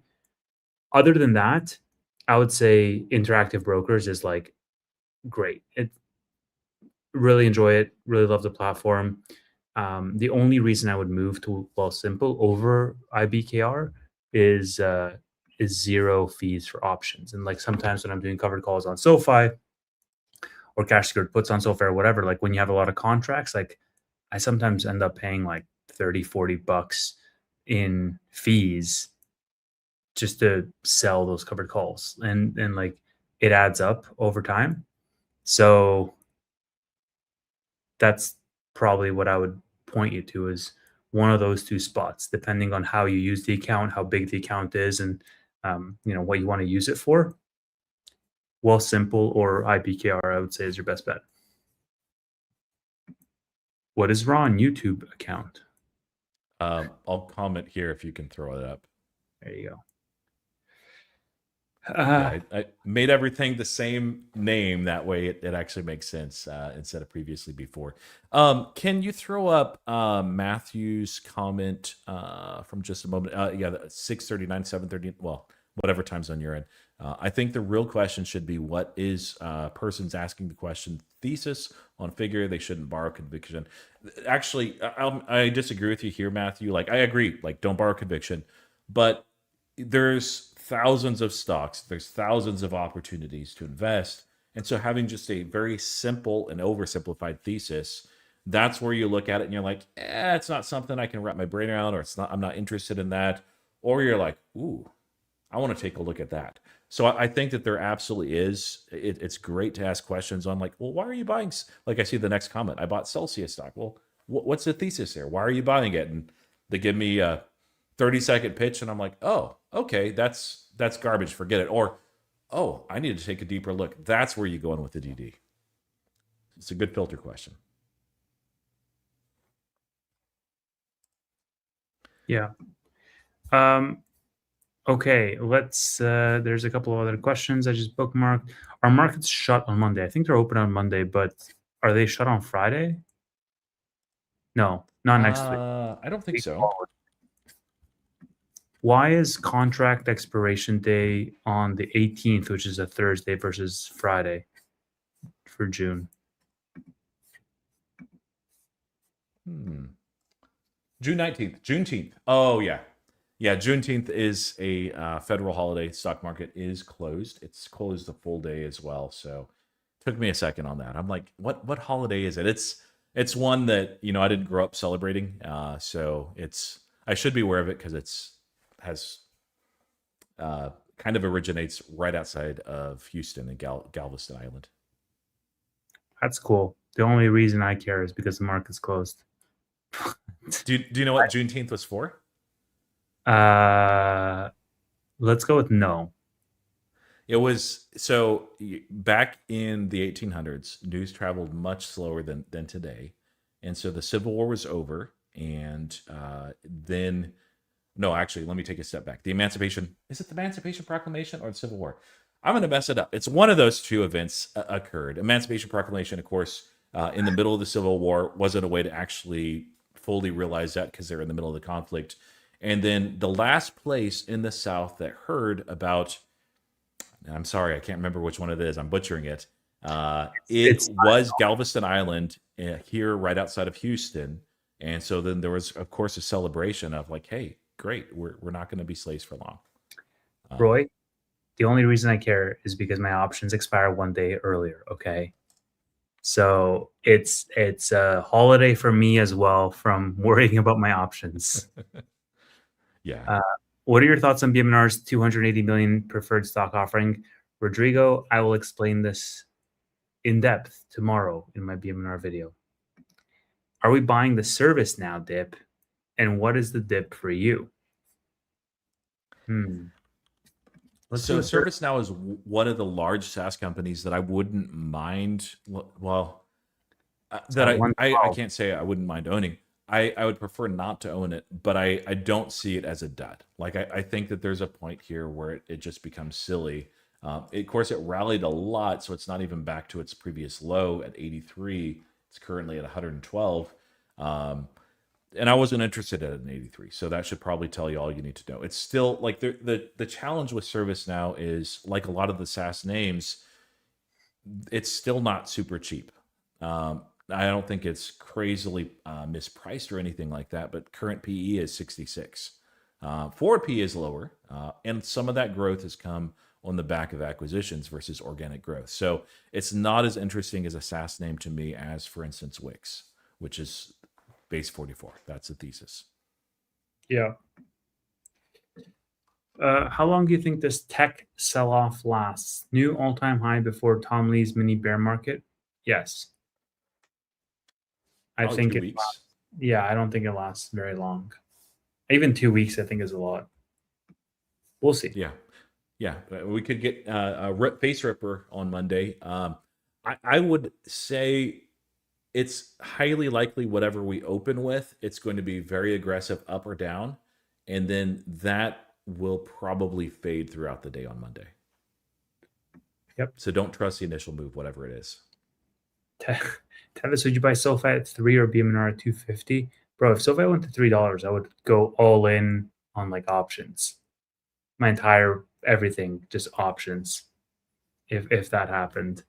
I mean, like, also depends on the reason why. If Yeah, they're hey, we're gonna always. transition to sell, socks for iPhones as their whole business model, then maybe not. But other than that, What if Tevis, they were pivoting out of this stupid bank idea yeah, into a real play like AI and data inference?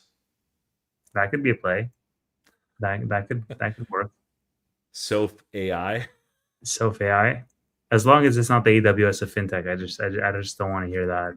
But other than that, I'd be fine. Well, what if it's the neo cloud of fintech?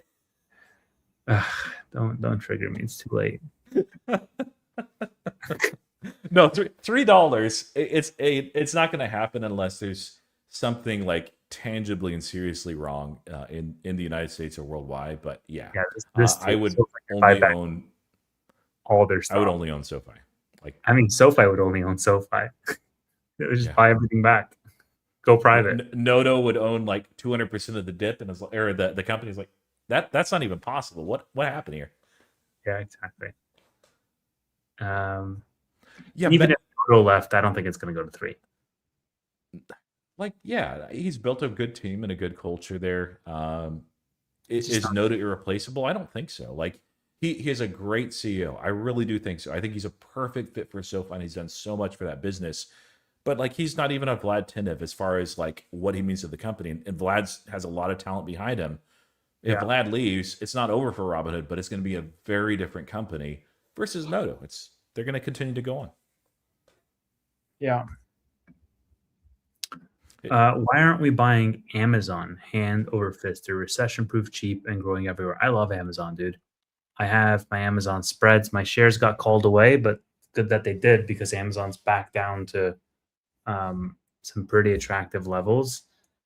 Yeah, I think like for me, I should be buying Amazon. I've been thinking about it more actively around like, okay, do I rotate some money to buy Amazon?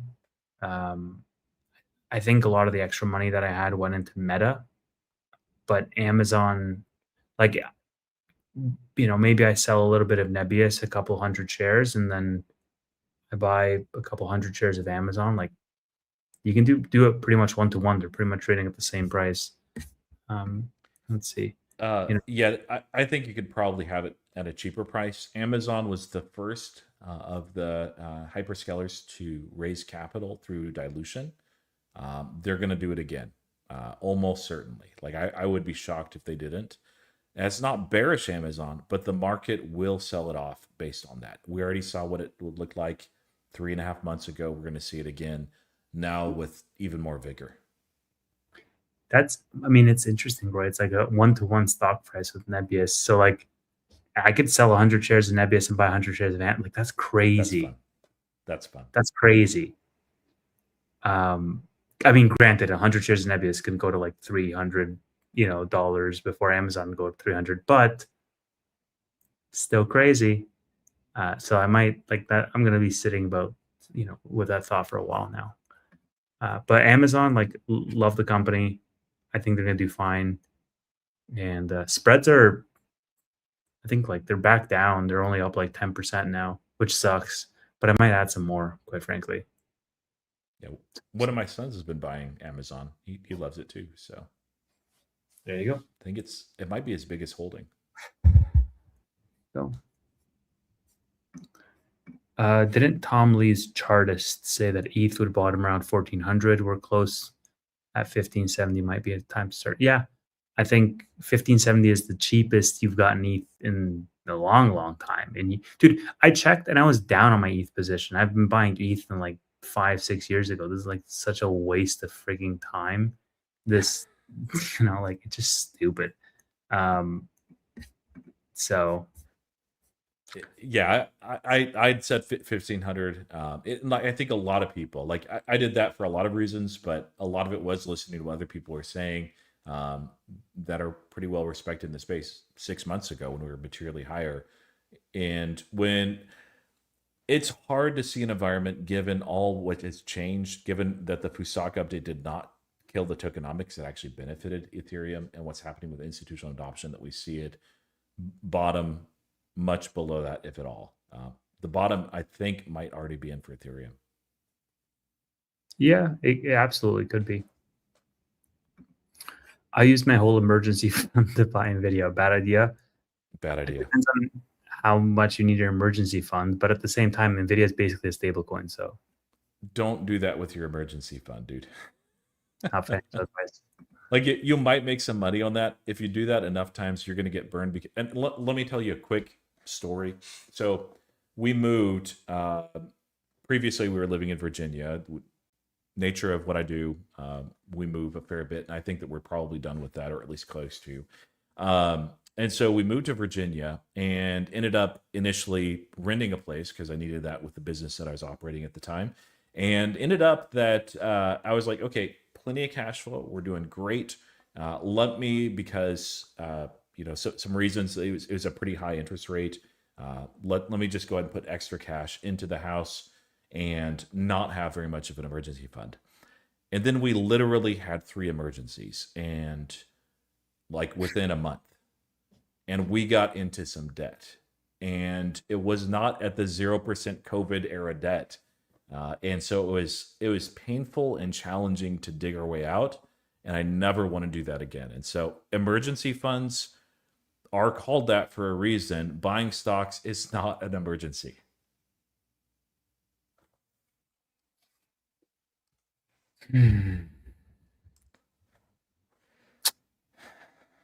Yes, let's continue.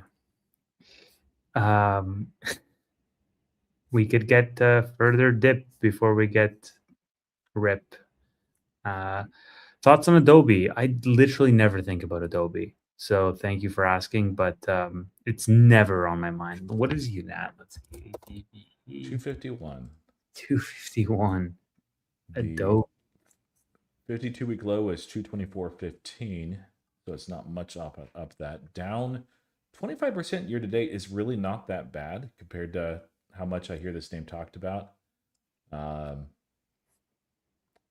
think that there is some deterioration in their model, but they also have made some really smart partnerships. Like, you see them, if you use OpenAI's product, ChatGPT, very much, like, it's very well integrated with that and a lot of the other LLMs too. So they're not going to zero, but I think there's more compelling plays out there. And if your thesis is buybacks, it's a weak thesis. Yeah. Why hasn't any big bank acquired SoFi yet? That they want to pay dividends instead is a bogus reason to me. I mean, they don't see them as a big enough threat to be acquired. Maybe they've had talks already and it's broken down. Maybe it's just getting way too big for it to be bought. There's plenty of reasons. Yeah, I think initially it was a very poor bet for a lot of banks, pivoting from student loans when that's your biggest product in the middle of a student loan moratorium is like, dude, this is garbage. Plus, the whole SPAC overhang stuff. And then it took a little while for SoFi to get going. And by the time it did, and then the loan platform business launched out of thin air, it was a much higher valuation. And yet right now, like it's not a crazy valuation. It's not too big for a large size bank to gobble up. But SoFi and their insiders and shareholders too wouldn't just be like, oh, we're at like a 16 billion market cap or whatever. We'll take that $16 billion. No, there's got to be quite a bit of a premium. And given where SoFi has been as a business and how rapidly it's growing, that premium is substantially higher. I doubt that they've even entertained many serious offers, but I would be curious if anyone's kicking the tires. Could be. Yeah, definitely could be. What price Tevis would you be okay with SoFi getting bought out? Like, let's say Monday.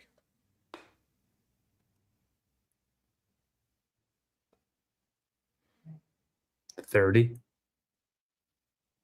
Yeah, that's about where I'm at. And I don't see a company basically offering double over where SoFi is. No. I would like higher, like believe me, and I think SoFi can go higher, but it's hard to turn down a double in your money, and then you can just put that into something else. Yeah, like I was gonna say 25, honestly, but the fact of the matter is that management has a fiduciary responsibility to the shareholders, and they wouldn't take anything under what the all-time high is. And so, like, we've hit it before, right? The market has valued SoFi at that price before. So even if somebody came and were to offer 30 tomorrow, management wouldn't take it. For sure, management wouldn't take it. Because there's more upside value. I mean, Noto's fair value in the stock is like 38 right now. Yeah. So, Yeah, I don't think that they would take it. There might be some on the board that would dissent and be like, hey, we need to. And so anything could happen. I don't think Noto would want that deal. But if the board overruled him, yeah. I mean, yeah, it could go hostile and you can just accumulate shares in the open market, but it's a whole thing. Poison pill, yay. Like that, like we need that overhang on SoFi right now. Don't even speak that into existence, right? Yeah, no. Yeah, All if you guys want to know what a real bloodbath looks like, look up poison pilling and hostile acquisitions. It's things can get wild. That's not happening with SoFi. It's and I don't think you need that on a day like today. What a Canadian bank, dude, with the monopoly money that we have. Are you kidding me? No. SoFi doesn't even operate in Canada. And okay, so we only have about 2 minutes left, 3 minutes left, and then your boy has to go to sleep. Why did Meta go down by $40 in just a day? It's because there were rumors about them raising potentially tens of billions of dollars. So more dilution for more AI spending. That was the reason Meta was down today. And it's a rumor that seems to make a lot of sense because you're seeing other hyperscalers do it, and Zuck does like to spend, and Zuck believes in the race. So it's not a hard to believe rumor at all. Oh wait, did they actually dilute after hours? I haven't seen that news yet. So if that came out, let me know in the chat. I see considers. I've been in the pod this whole time, so I haven't actually seen the tens of millions. Yet. Yeah, I don't see. Let me pull up Evan here. If it happened, Evans, I'm sure covered it. Yeah, he didn't say so.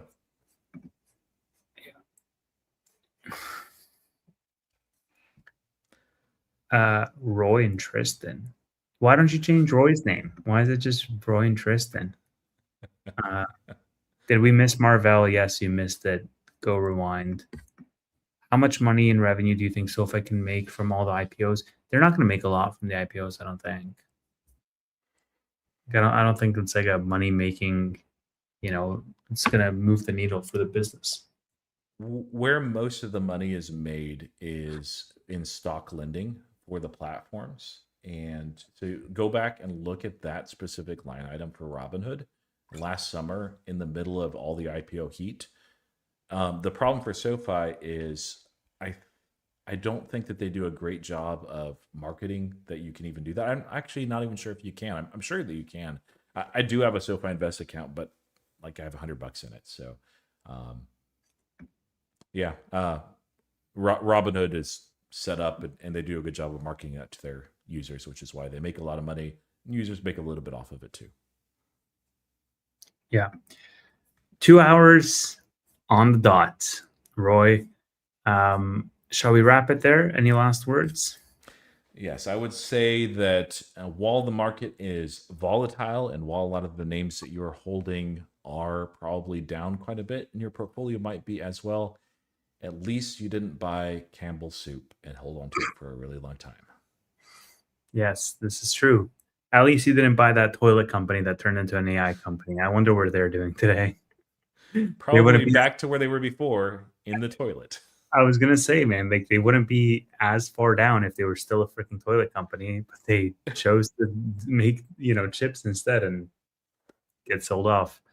Thank you everybody so much for watching. This is the Fiesta Friday Therapy Hour, and go rest up this weekend. Touch grass. Come back Monday to lose some more money with friends, and we will see you on Monday with a bootleg weekly, where we will have another therapy hour. Thank you so much. Like the streams, share the streams, subscribe for more, and have a good weekend. Goodbye. Later, guys.